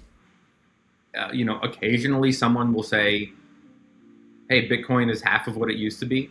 Mm-hmm. Is it okay? Was it predominantly Bitcoin, or was it pretty spread out amongst a whole bunch of different things? Or it depends on what's going on in the crypto space. Gotcha. If it's very if it's a bear market right now, it's almost always Bitcoin. Mm-hmm. And I think it's because people have seen it do this before, where it was at an all-time high and then it tanked, and everyone who said that they would buy it when it tanked, now it's tanked and they don't want to buy it because now it's going to zero. A tale as old as time. Right. And then it pops up again. Sorry, voice crack. Pops up again. And then they go, oh, I should have bought it. Well, next time it drops. And then the next time it drops, they go, well, this time it's going to zero. So Bitcoin is usually the one when markets are down in the crypto space that people ask. And when it's a bull market in crypto, I'm getting asked about XRP, and I'm getting asked about, I get asked a lot about Cardano. I get asked a lot about, funny enough, still Dogecoin. Mm-hmm. Sometimes people will ask me about some of those like more memey ones that I can't remember the names of. The like, not like, I guess like the Shiba Inu stuff, but like when the markets are ripping, then they're looking for what's going to make me rich. But when the markets are down, at least with crypto, it's almost always Bitcoin. Yeah. Okay. Yeah, I think one thing that's always struck me as really interesting is that there's two extremely different circles of investor when it comes to, I mean, predominantly crypto. Obviously, that's what I am tracking and what I see and pay attention to. But I would imagine that this is on the stock market side too. I'd be curious, if you would agree with this, or if you've seen something different. But like Cardano is the best example. It is, was for a long time top of the list, like as far as big crypto by market cap. It was in the top 10 for a while. It's fallen just a smidge, but still, I mean, it's honestly still like its overall valuation is still in the many's of billions. And there's like I said, there's these two different circles of person who sees these kinds of things. There's like the group who is on like crypto Twitter, the town center for people who work in crypto and are super involved. And then there's everyone else. There's not very many people in that circle. It's a pretty small group, and they pretty much keep to themselves. Like almost none of them venture out into the world. That's why we're kind of a weird little unicorn. Like I don't do it a whole lot on Twitter. I do a whole lot more everywhere else.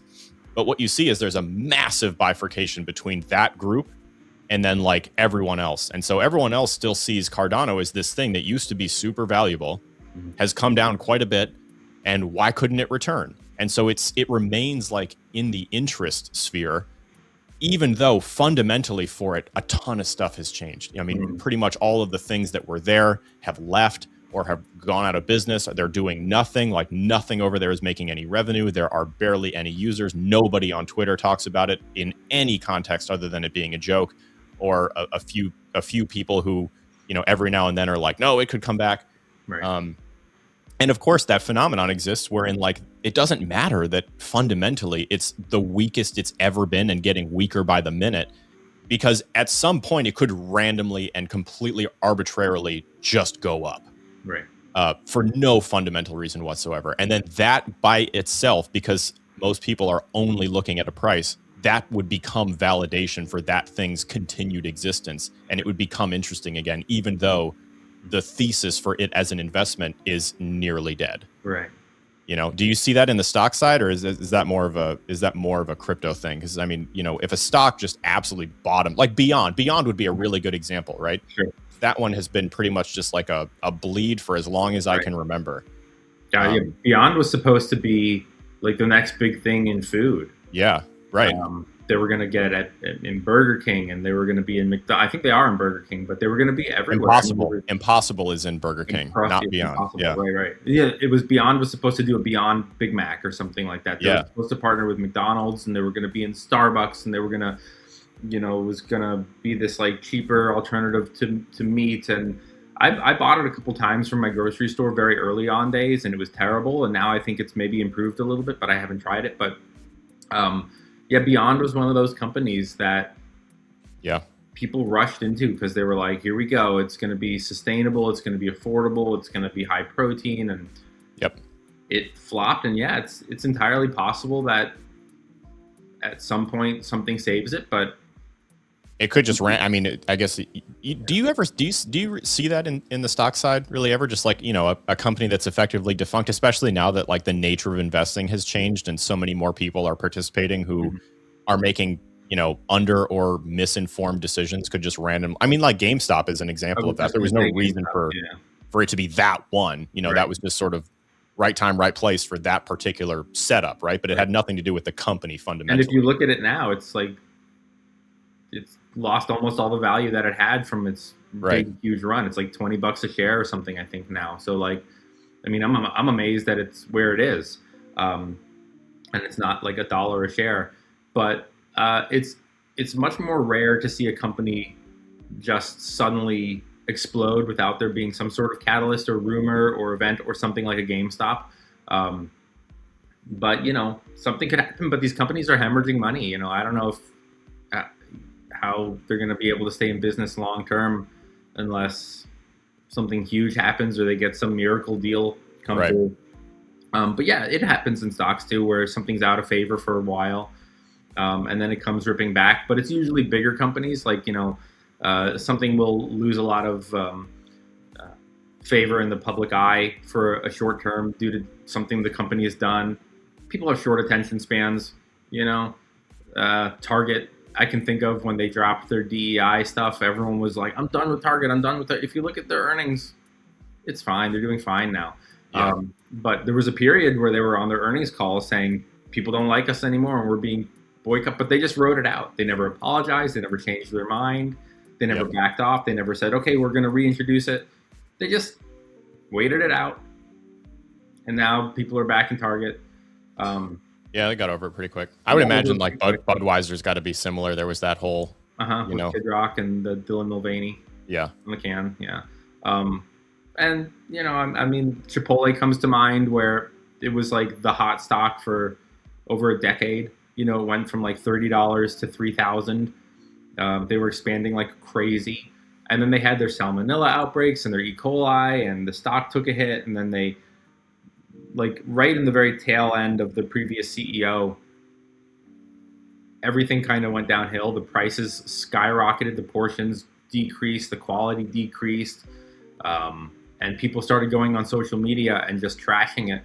And it's still kind of down. I mean, if you look at where it is now from where it was, Chipotle looks kind of cooked, but give it a little bit of time and some sort of reason, it'll come back at some point. Too big now, 3,000 locations. They're not just going to go away. And it could also be something like the company is opening a new restaurant, or they're introducing a new, you know, there could always be some sort of new addition to the company that pushes the stock up. But it would have to be some sort of. It feels like it wouldn't be that hard to get around like that particular controversy. And I guess if they just decided to make it worth it, then it would probably pay them back tenfold in the just in the stock price by people itself. would just like flock to the company because they used to like it, and now it's like, you know, hey, the company listened to us. It's not a hard thing. I mean, right. People have said for a very long time, can you just get like a measuring cup as your spoon so everyone can see that it's 8 ounces? And they just continue to use those wide spoons that sometimes don't hold a lot. It's a very easy, hey, we heard you, we're switching to these stupid spoons. It would cost them no money. Yeah, they would be able to eat it for sure. Yeah. So I got a couple rapid fires for you. Sure. So there's now, now more so than ever, we're seeing more crossover between the crypto world and the stock world, with, stocks in different crypto companies like Coinbase, like Circle. Will talked a little bit about the different stocks in like the Bitcoin mining. I mean, Marathon and all these different things, which could have a different thing. One of the, there was a question about MicroStrategy or strategy. I think it's MSTY, and there's a couple of other different like stock-based products that are based on, strategy and Michael Saylor's purchase and whatever nonsense they're doing, whatever he ChatGPT'd apparently about buying and selling and holding and using Bitcoin for different stuff. Do you get a lot of questions about MicroStrategy? Do you have any opinions, or I guess strategy as it's called? Any opinions about that one specifically, or does it? I guess what's your read on that situation? Sure. Well, all I've noticed is that the crypto related stocks swing just as wildly as the crypto itself. So I haven't really looked at MicroStrategy, so I don't know if that's true for this one as well, or if the stock has done well. And I'm on my screen, so I can't look at the chart right now. But I've noticed in the past with like Coinbase, when Bitcoin tanks, Coinbase tanks. When Bitcoin rallies, Coinbase rallies. That might or might not be true with MicroStrategy. I don't know, because it's not really a stock that's on my radar too much. But I do get asked about it a lot because it's a popular stock on social media, but it's never something honestly I've paid too much attention to. Okay. Do you have like we use a resource on this show all the time for crypto related research and stuff called DeFi Llama, which basically just indexes and catalogs and aggregates a whole bunch of different on-chain data and puts it into a bunch of easier to read dashboards where you can read, revenues, fees generated, market cap, all sorts of different like numbers and metrics and math and, money things with regards to different tokens. Do you have any go-tos that, people should bookmark as like an easy place to check XYZ as it relates to doing your stock related research and stuff? I use 2 websites pretty consistently for fundamental research. One of them is Seeking Alpha, which a lot of people hate because anyone can write a review. Anyone can go on and write an article, like an analyst kind of article. Here's why I love the stock. Who are you? And so a lot of people don't like it for that aspect of the business. So don't read it. The rest of the website is great. Their fundamental, their research, their analysis. It's easy to find everything. It breaks stocks down by revenue, by guidance, by valuation. They use a lot of back end like mathematics to do their dividend safety grades. It's not like a person sitting in a room going like, oh, I give McDonald's dividend a B. It's based on their revenue, on their growth, on their projections, on their past performance of their dividend, and then they break it down and they'll say like, McDonald's has a dividend safety grade of C based on all of these things. So it can give you peace of mind, or it can maybe a company like Ford Motor Company has a dividend safety grade of F. So that's one of the things that I always look at. It can also allow you to compare companies side by side. Another website that I like is MarketWatch. Any big company is like a Yahoo Finance or Seeking Alpha. Any company is going to let you look at the fundamentals and the earnings of a company. I just like the way MarketWatch lays it out. It's very easy to click and find and look what you're looking for. So when I want to do like a deeper dive on their cash flow or on their debt, I'll go to MarketWatch. And another thing I like about Seeking Alpha is they'll have the analyst reviews and the 1-year price targets for the stock, bullish, bearish, neutral. So those are my 2 go-to websites. I'm on them pretty much like almost every day. Okay. For my research or for answering people's questions. Will just sent Stock Nest in the private chat here as one that he labeled as like the DeFi Llama equivalent for stocks. And I have to say, I've never looked at it. I opened it and immediately I was like, oh, I like this dashboard. This is This is nicely organized. I'll have to. I've never picked through here, but I've never heard of this website. I'll check it out. Interesting. Yeah, someone else asked about Peloton, and I looked at that like lifetime chart. Right. My official diagnosis is looks bad. Yeah, that is my official diagnosis as well. Yeah. I'm curious, like, as you diagnose and look at these different things, do you have like a go-to list of like, immediate no's or things that you could see on like a quick glance that would be like, okay, because of the presence of XYZ, I am interested in looking further, like immediate disqualifiers or qualifiers, and, like what would warrant more of your attention if it's like something new that you haven't seen before? Like when someone tosses a stock into your chat that you're not familiar with, like what's your usual, like, I'm going to give it 30 seconds right now, and like if XYZ, I'll continue. Yeah, so the very first thing that I do is I go on Seeking Alpha and I look at their revenue, because their revenue will show you over the last 5 or 6 years, but it also shows you the projections according to the company over the next 2 years. And everyone's going to say like, oh, well, of course these companies are going to say that their revenue is going to go up, but they're honest about their projections because they don't want to mislead investors, because it can backfire on them. So a lot of the time you will see companies that say, they were making no money and then a little and a lot, and now they see a slowdown, and they're going to say, we see a slowdown due to the Iran conflict, due to COVID, due to supply chain, due to whatever the reason is, and they are honest. We see our revenue going down this next year, just to give investors, kind of like a reality check. Like, this is what we expect going forward. So I'll look at the revenue and the projections, because I want to see, does the company itself think they're going to be growing or not? And then you can kind of figure out pretty quickly why the company might see a slowdown. If it's an oil and gas company, or if it's a shipping container company and there's a global thing going on, of course the revenue is going to be down, but that's temporary. For a lot of other companies, they'll expect to see revenue growing, and then I will do a deeper dive and I'll look at their earnings and their cash flow, and if they do pay a dividend, which not a lot of companies do, but if they pay the dividend, are they able to maintain the dividend? And I go on the website, the company website, and I kind of look through their products, their services. A lot of companies like in AI will say like, here are all the companies we work with, and it's, is it Honda, Toyota, McDonald's? Those are good companies to have, or is it like stuff you've never heard of, and you look at it and you're like, oh, this is, I've never heard of any of these companies. They're all very small companies. This makes me cautious. That's usually my first step. Have you found, I feel like I see this a lot, and there was a question about SpaceX, there's a question about Tesla. I know these are stocks that you've been asked about a million times.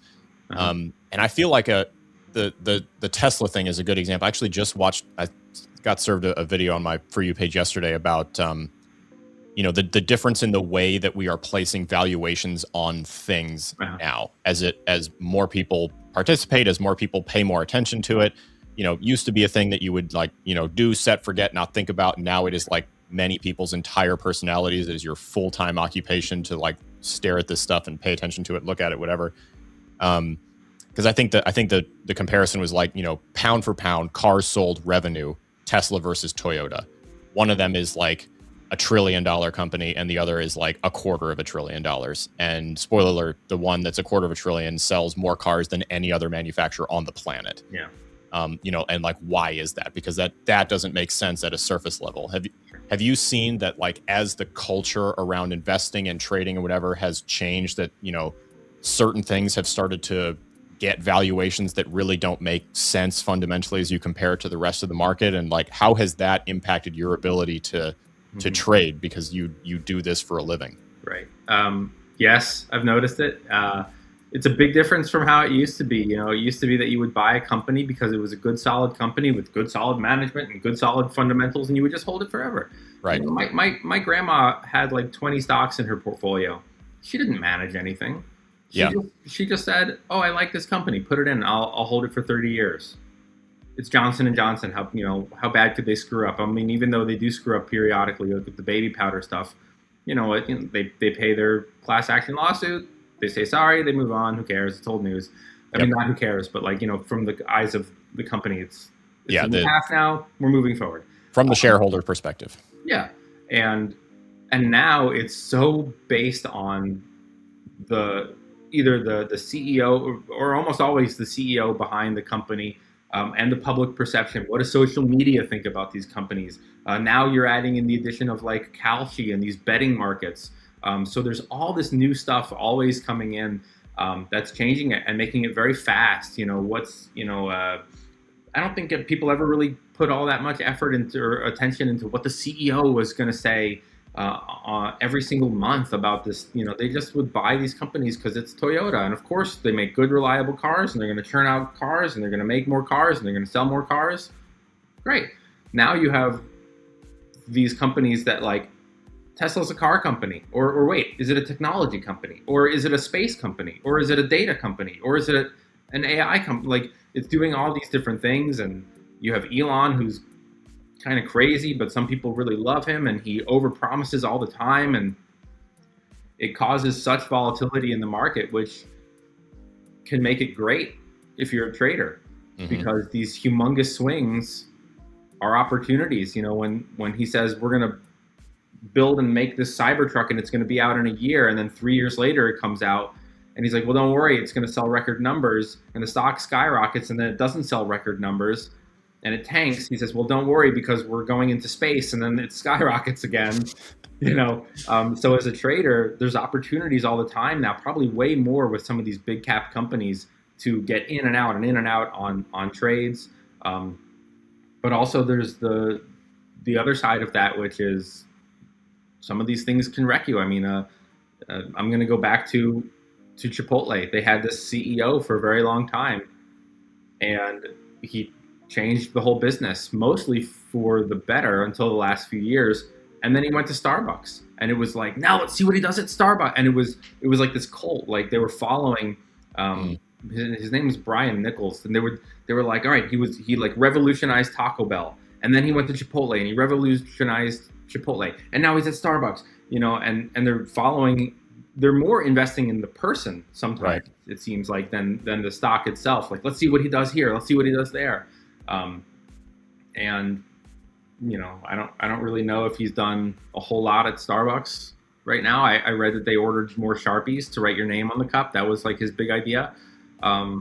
Maybe this backfires for Starbucks. It doesn't work, and now he's out of favor, and he isn't as good as he used to be, or whatever. So that definitely drives trends now a lot more than it used to. It used to just be, people drink soda, buy Coca-Cola. People have garbage, buy Waste Management. But there are definitely some companies that are personality driven, like Elon. And you and I have talked about this idea, but as things get harder in general financially for more people, oftentimes it feels like the natural response to that would be, the belt tightening, becoming more conservative, all that kind of stuff. But in reality, what seems to happen is that people become more likely to take an outsized amount of risk, or to put more of their eggs in one basket and try to get like this thing to hit to really turn it around for them. I'm assuming that you see as much of that as we do, this idea that like, well, I just need this thing to hit and it's going to change my life. Right. And so, I feel like that's finance, like stock and crypto investing and buying, especially on the smaller scale, is really truly a thing where even if it makes no sense, people believe and often do sometimes like manifest a future for that particular asset based on how desperately they need it to perform. Right. And it can, and obviously like this stuff is, publicly accessible and viewable. So someone who recognizes that that's a trend can take massive advantage of that, especially if they're in a position to say something to move a market, or say something to influence, the buying and selling of this stock, this token, that crypto, that whatever. I guess I'm assuming this is also a trend you've recognized, but has your personal determination of risk changed as it relates to like you making a buy, or you setting up a trade, or you doing whatever, because the whole thing is kind of changing around you? Are you sort of still doing the same thing that you've done, or do you adapt to kind of fit whatever the social narrative is around speculation versus recognizing more fundamental or intrinsic value in something?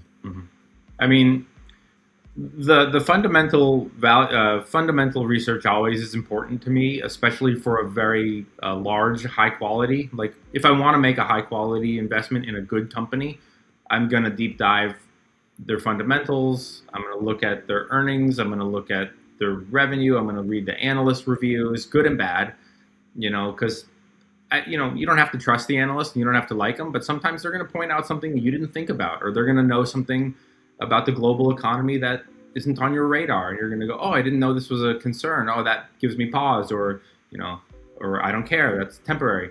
Yeah. So I'll always do that if I want to make a big investment in a company.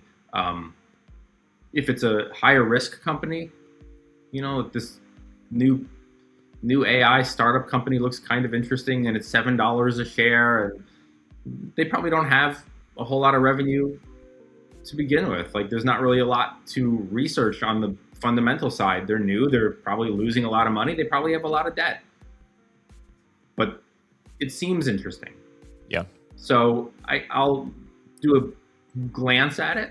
But for the riskier stocks, the thing I ask myself more than what are their fundamentals and what's their guidance and their earnings is how much money am I willing to lose? Because I'm probably going to. So I go into different investments with different mindsets. Like, I don't know if you are, because you're you have helicopters, you fly helicopters, but like Joby Aviation and Archer Aviation, these helicopter, it's like the Uber and Lyft of like helicopters, and they're these like they're like these 2-person little helicopter things that can take you from your penthouse to your helipad or to to your private airplane. And they're big in Dubai. And they're trying to get like the laws changed in New York City to have these little 2-person helicopters. They seem kind of cool. I could also see this becoming a problem and not working due to like airspace laws and stuff like that. It's $7 a share.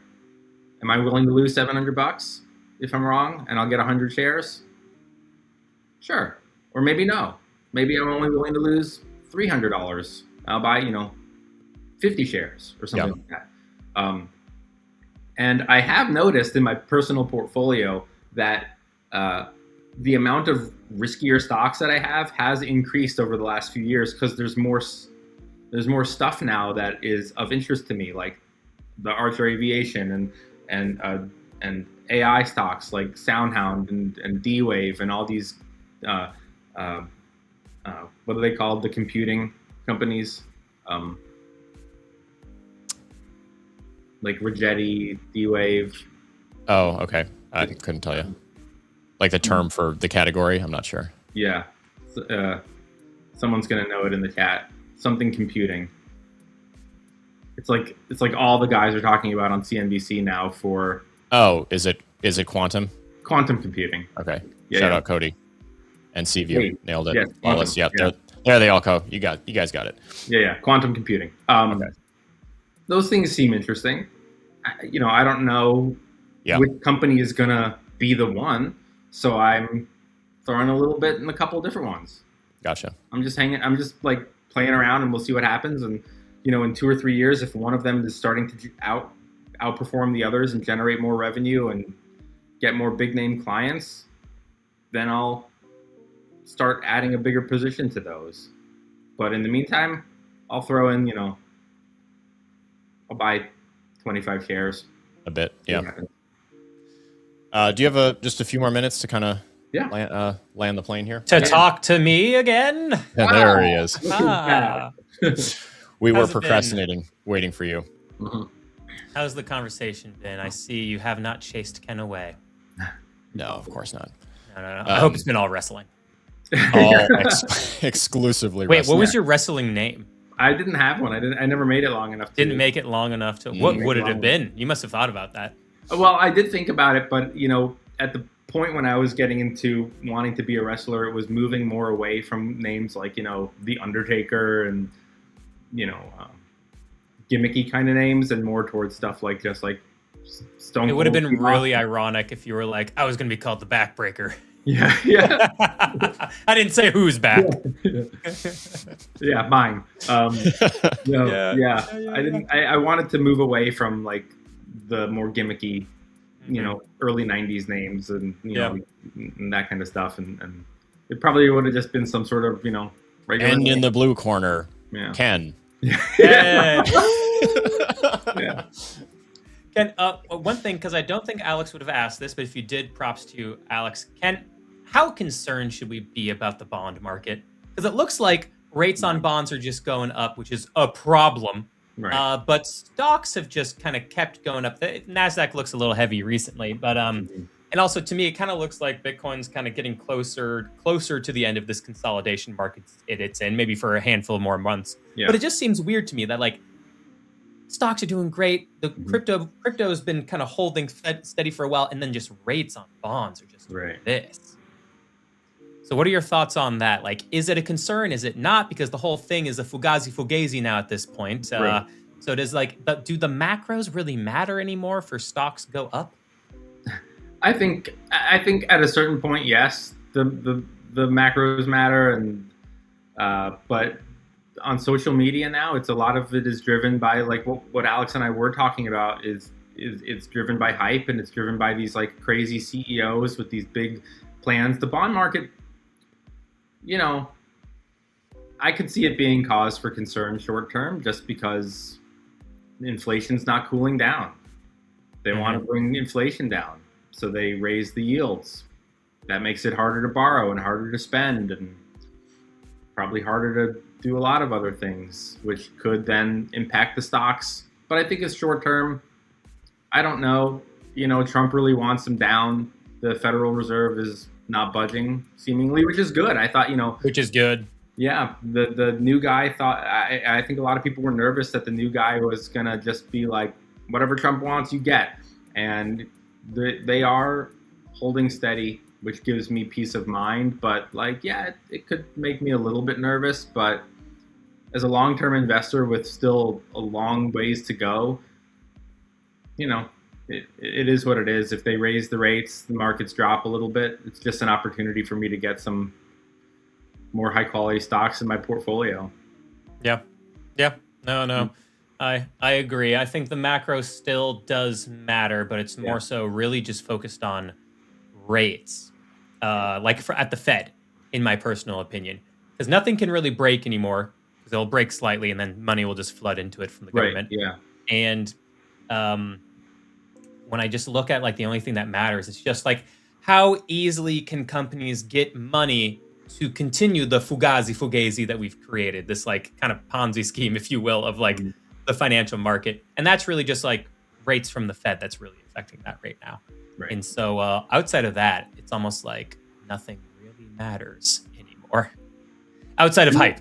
I think it's just going to be different. I think it's going to be different things now that drag down the markets. I don't know if we'll have these 6-month recessions anymore, or 1-year-long recessions anymore. But we'll have probably other things, that drag down the markets for extended periods of time, like maybe COVID or viruses or global shutdowns that impact the markets. And maybe it's just a shift of what pulls the markets down for a prolonged period. Maybe it's, like you said, turning on the money is really easy now. So a recession isn't going to be 6 months. It'll be like these V-shaped recoveries really quick. Oh no, just kidding. It's okay. And it could be outside things that are a drag on the market. A war, a virus, a pandemic. I've wondered diarrhea lettuce if it gets really bad. Diarrhea lettuce. Well, and also as we said earlier this morning, apparently glass popsicles too. Oh yeah. That's the newest recall. Oh no. Okay. Yeah, a bunch of flavors from. Oh no. I can't remember now. It was one of those. I don't know. It's all over. Glass popsicle. If you search it, you'll find the name of the company. I can't remember the name. One of those fruit outshine something or other. Yeah, outshine. Yeah. At any rate, one more thing that I wanted to touch on before we wrap up here, Ken, was this. As with regards to like crypto and its market cycle that it goes through, right? There's sort of this generally accepted understanding that, you know, there is a relatively predictable ebb and flow centered around specific events like Bitcoin's having, and, you know, and things bleed and they sit flat for a while, they kind of chop around and they go back up again for a while. And then, you know, something happens and blah, blah, blah, whatever. And something that I've been a little worried about, and I frankly don't know enough to say like that this is going to change everything forever, or it's just changing things right now, or it's, you know, going to run out of steam, whatever. But the emergence of like widely accessible, high leverage perpetuals trading. I'm assuming that we see this kind of stuff in the stock world, and especially now that like more in the stocks than crypto. There's more leverage in the stock market than crypto by far. No, for sure. But I mean, like that kind of culture changing, you know, like we were talking about with regards to the nature of speculation, changing the fundamental valuation of these companies that people are investing in, or these protocols or tokens or whatever. That's been one of my worries, that like now that the chop is way more exponentially valuable than a long-term sustained increase in the price of something, it's much easier to push and force chop and short-term volatility than it is to push a sweeping, you know, broad spectrum rise or collapse of an entire market to like, you know, push the big cycle forward. Have you noticed a change in like the leverage and the margin interest, you know, in perps on the stock side as much as there is in crypto? I mean, I gather that obviously this has been a thing for a minute. This isn't like new, but you know, I feel like now with more of these, I mean, you mentioned the prediction markets, different ways to bet on the same thing, doing different kinds of things, you know, the ability to profit just as much when things crater as they do when they pump. So, you know, don't care anymore when you look at a chart like which direction it's going, because, you know, whatever. Have you seen a you know, big increase in interest in that, or, you know, questions about that from people in your audience? Yeah, I get a lot of questions about leverage and margin from on my end. It's not something I have ever used and probably never will. It's too risky. I don't want to touch it. But you see stuff like these big banks, and there was that guy from a few weeks ago. Yeah, you can't remember his name, but he was like leveraged to the moon, and yeah, billions of dollars gone. But you know what? He'll get those billions of dollars right back in no time. Someone else will hire him, or you know, he'll get more investors. And you know, unless there's some like widespread regulation that cracks down on this. You know, and that would have to be something like a catastrophic economic collapse at this point, because there's just too much money and there's too much leverage and there's too many, you know, too many people are too well connected to get things that they want. So it would have to be something absolutely like a housing collapse level to get it to change and to go away. So I see it sticking around. I see leverage just continuing to be a thing. Maybe some people will be a little bit more cautious. I think it's just going to increase. Yeah. I think it's just going to increase. Yeah. Why not? That's why you've been able to see the stock market do like silly crypto level returns in like a single day. Yeah. Like we've never before seen like Microsoft go up like 30% in a day before. They did that like a couple weeks ago. And it's just like, what the hell do you mean Microsoft went up 30% in a day? Like, it's wild. SanDisk is up 1,300% in the last year. SanDisk is crazy too. Wild stuff. Apple has gone up 1,000% in the last decade. SanDisk went up more than that in a year. That's crazy. It's crazy. Dude, my first MP3 player ever was a SanDisk. It had 512 megs, and I was like, oh my God, I can fit 25 CDs on this bad boy. Hell yeah. That was my upgrade from my Walkman. Yeah, mine was the Creative Nomad. I don't know if you remember that. I remember Creative. I don't know the Nomad, but I remember that company. It was really cool. I liked it. Dude, I had a Zune for a while. Did you have a Zune? Yeah. Oh, dude, yeah. I was trying to think of that because one of my friends got it. He's like, this is going to take down iPod or whatever. And I was like, and I thought they were so cool. I don't remember. Cool. Something was wrong with their business model. They were like too expensive or something. I remember, but Zunes were really cool. Yeah, I had a friend who had a Zune. Yeah, branding. The brand was weak. It wasn't there. It wasn't the same. The marketing was worse. You know, It was one of those like more niche things. It was neat. I mean, dude, the one that I got, it came loaded with a bunch of music. It had several movies on it. Really?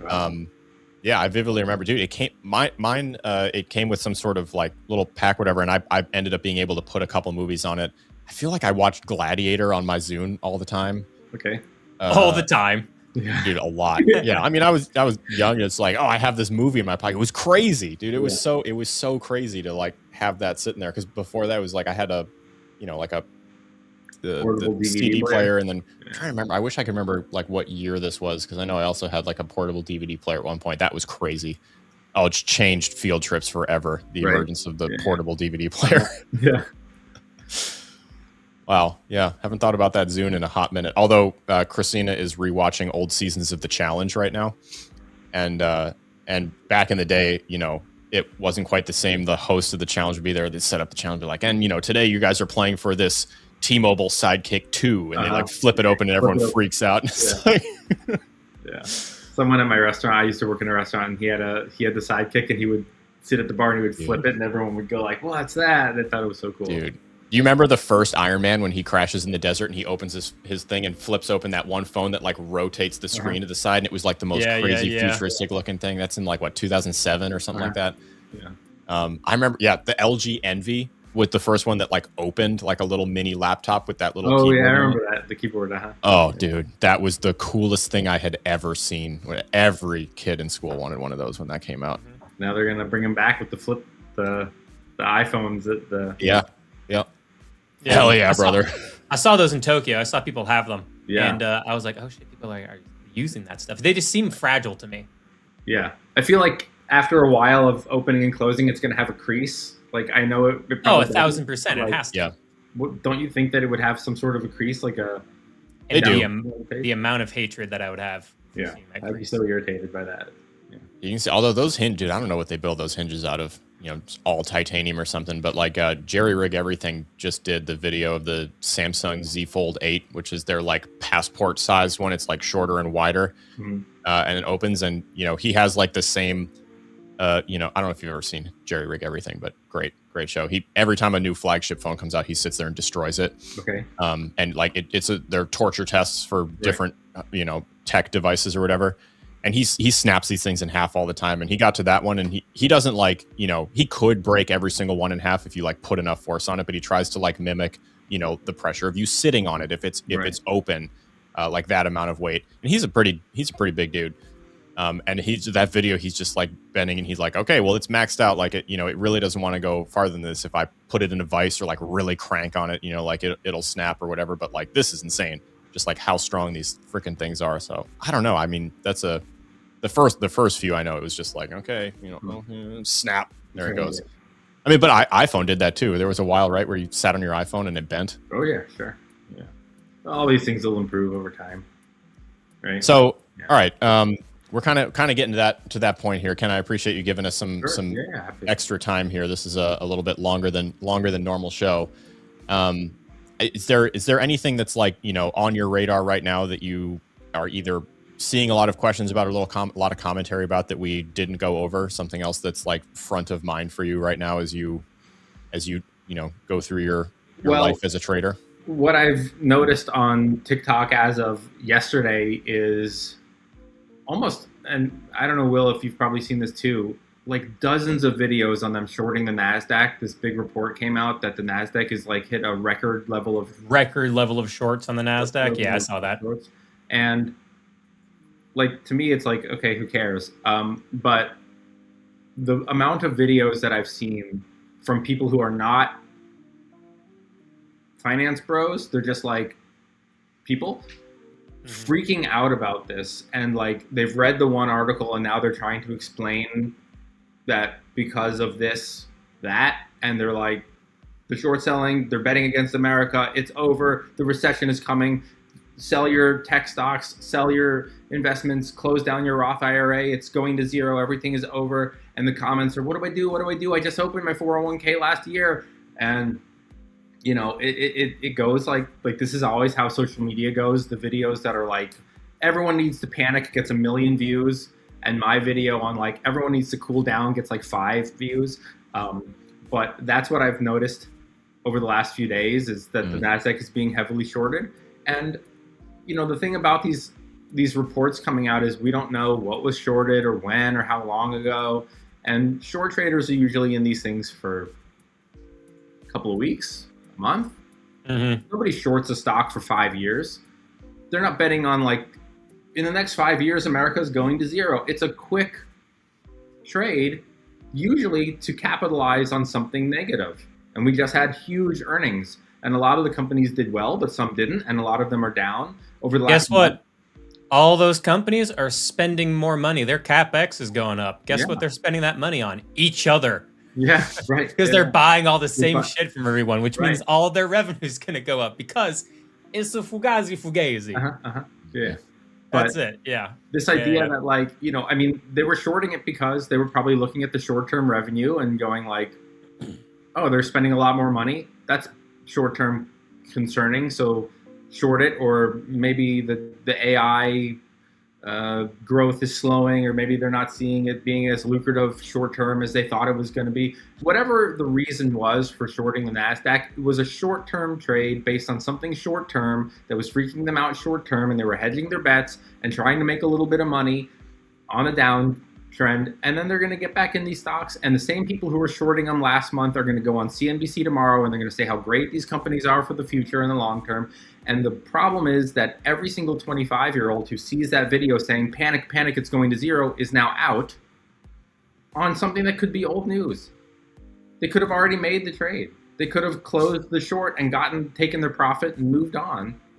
And you're seeing a video on TikTok that's like, freak out, and you're reacting to old news. Yeah. It's not going to impact you one way or another over a 30-year period. Yeah, my algorithm is much more quieter than that, which is worse for me as a content creator because I should see things people are talking about and make a video about it or do a stitch or whatever. Yeah. But my TikTok algorithm's just puppies, silly videos, and Warhammer 40,000. And I keep it really tight in that lane. I'm just like, haha, everything's great. The internet's awesome. I'm going to talk about my pretend internet money coins now. And then meanwhile, Alex is just like, the algorithm for his is just like, everything's on fire and everything's fucked. And then like yours is just like seeing people spread misinformation. I see that stuff and I just go, not interested. Woo, German Shepherd puppies. Hell yeah. That's what I recommend to everybody. Yeah, I'm going to try to retrain my algorithm because it's a lot of doom and gloom from people. I click on their page. I'm like, who is this guy? And it's just like, you know, some guy. Like 3,000 followers talking about, you know, his overnight oats. And then the next video is the NASDAQ is going to zero and get out of everything now. And everyone's like, okay, thank you. And it's like, whoa, who is that guy? Why are you listening to him? Dude, why is it always, it's always overnight oats. It's always overnight oats. It's always overnight oats all the time. I think that's the problem. The world. Big oats. Big oats is the Illuminati. It's fucking big oats, man. Big everything. Yeah.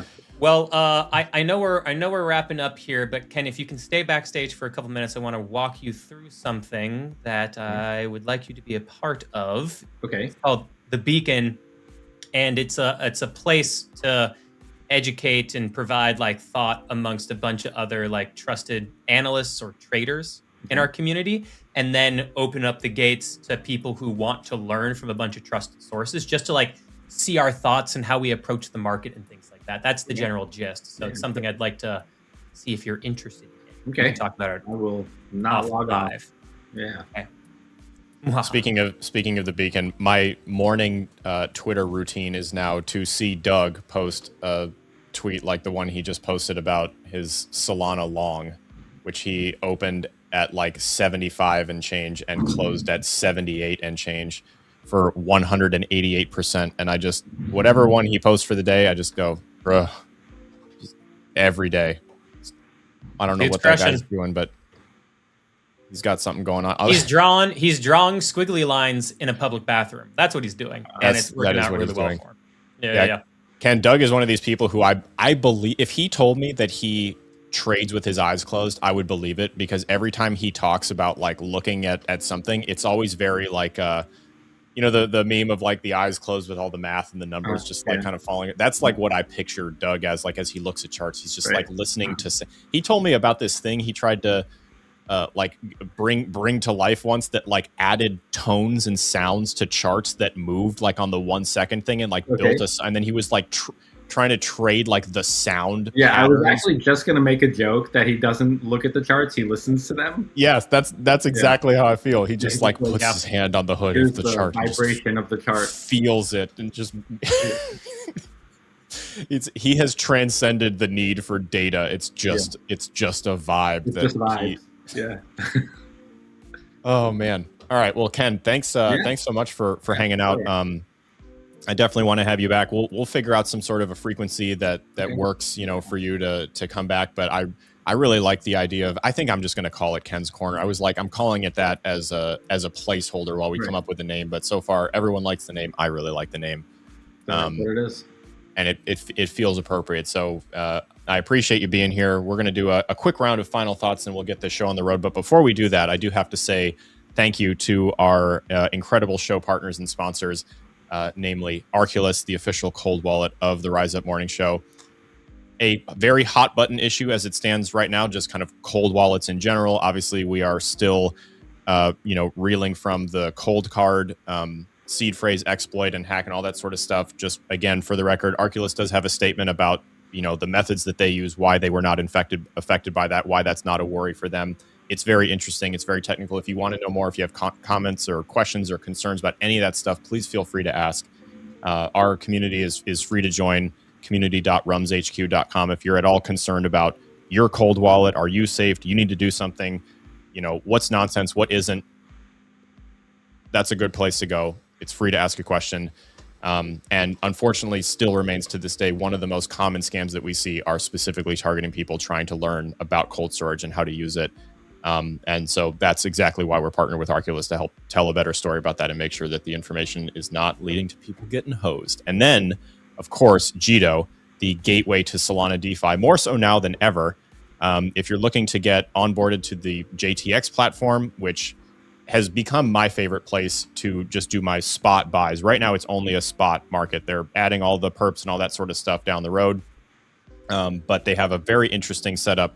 Andrew, one of their more technically minded engineer types, was recently on the show again to kind of walk people through, like, how are all of these different fees calculated when you buy things in different places? How are you're not seeing what the spread is? Like we give the example all the time of sending a market buy on something like Bitcoin versus a limit order versus a smart fill order or something like that, and immediately being given a price that is hundreds of dollars higher than whatever it's currently trading at because of those markups, because of those fees. JTX is built to add the transparency layer to that so you can see where all of this comes from and then compare it to the same trade happening on different platforms and make sure you're getting the best deal.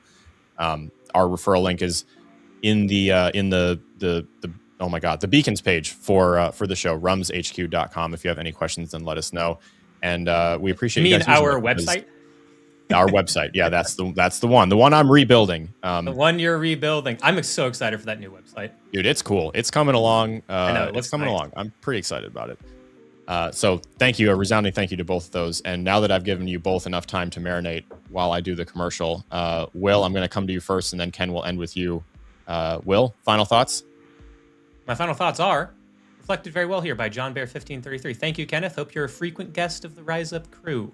So, I saw the comments in the TikTok section. I saw the comments across YouTube and the rest. But, Ken, unsurprisingly, people like hearing from you. And, you're a great guy and a great educator in the space. So for those of you my final thought is, for those of you who aren't already following Ken over on TikTok and the rest of the socials, make sure you do so. And Ken, where can everybody find all the links to find you and all the socials? So, as you might be aware, there's a lot of scam and copycat accounts out there. So I just on my web, I know. This might not even be me right now. This is just an AI deepfake. Damn. Yeah, it's been a deepfake the whole time. So if you didn't like me, it wasn't me. It was a deepfake. I just on my website, which is my name, it's just kennethsuna.com.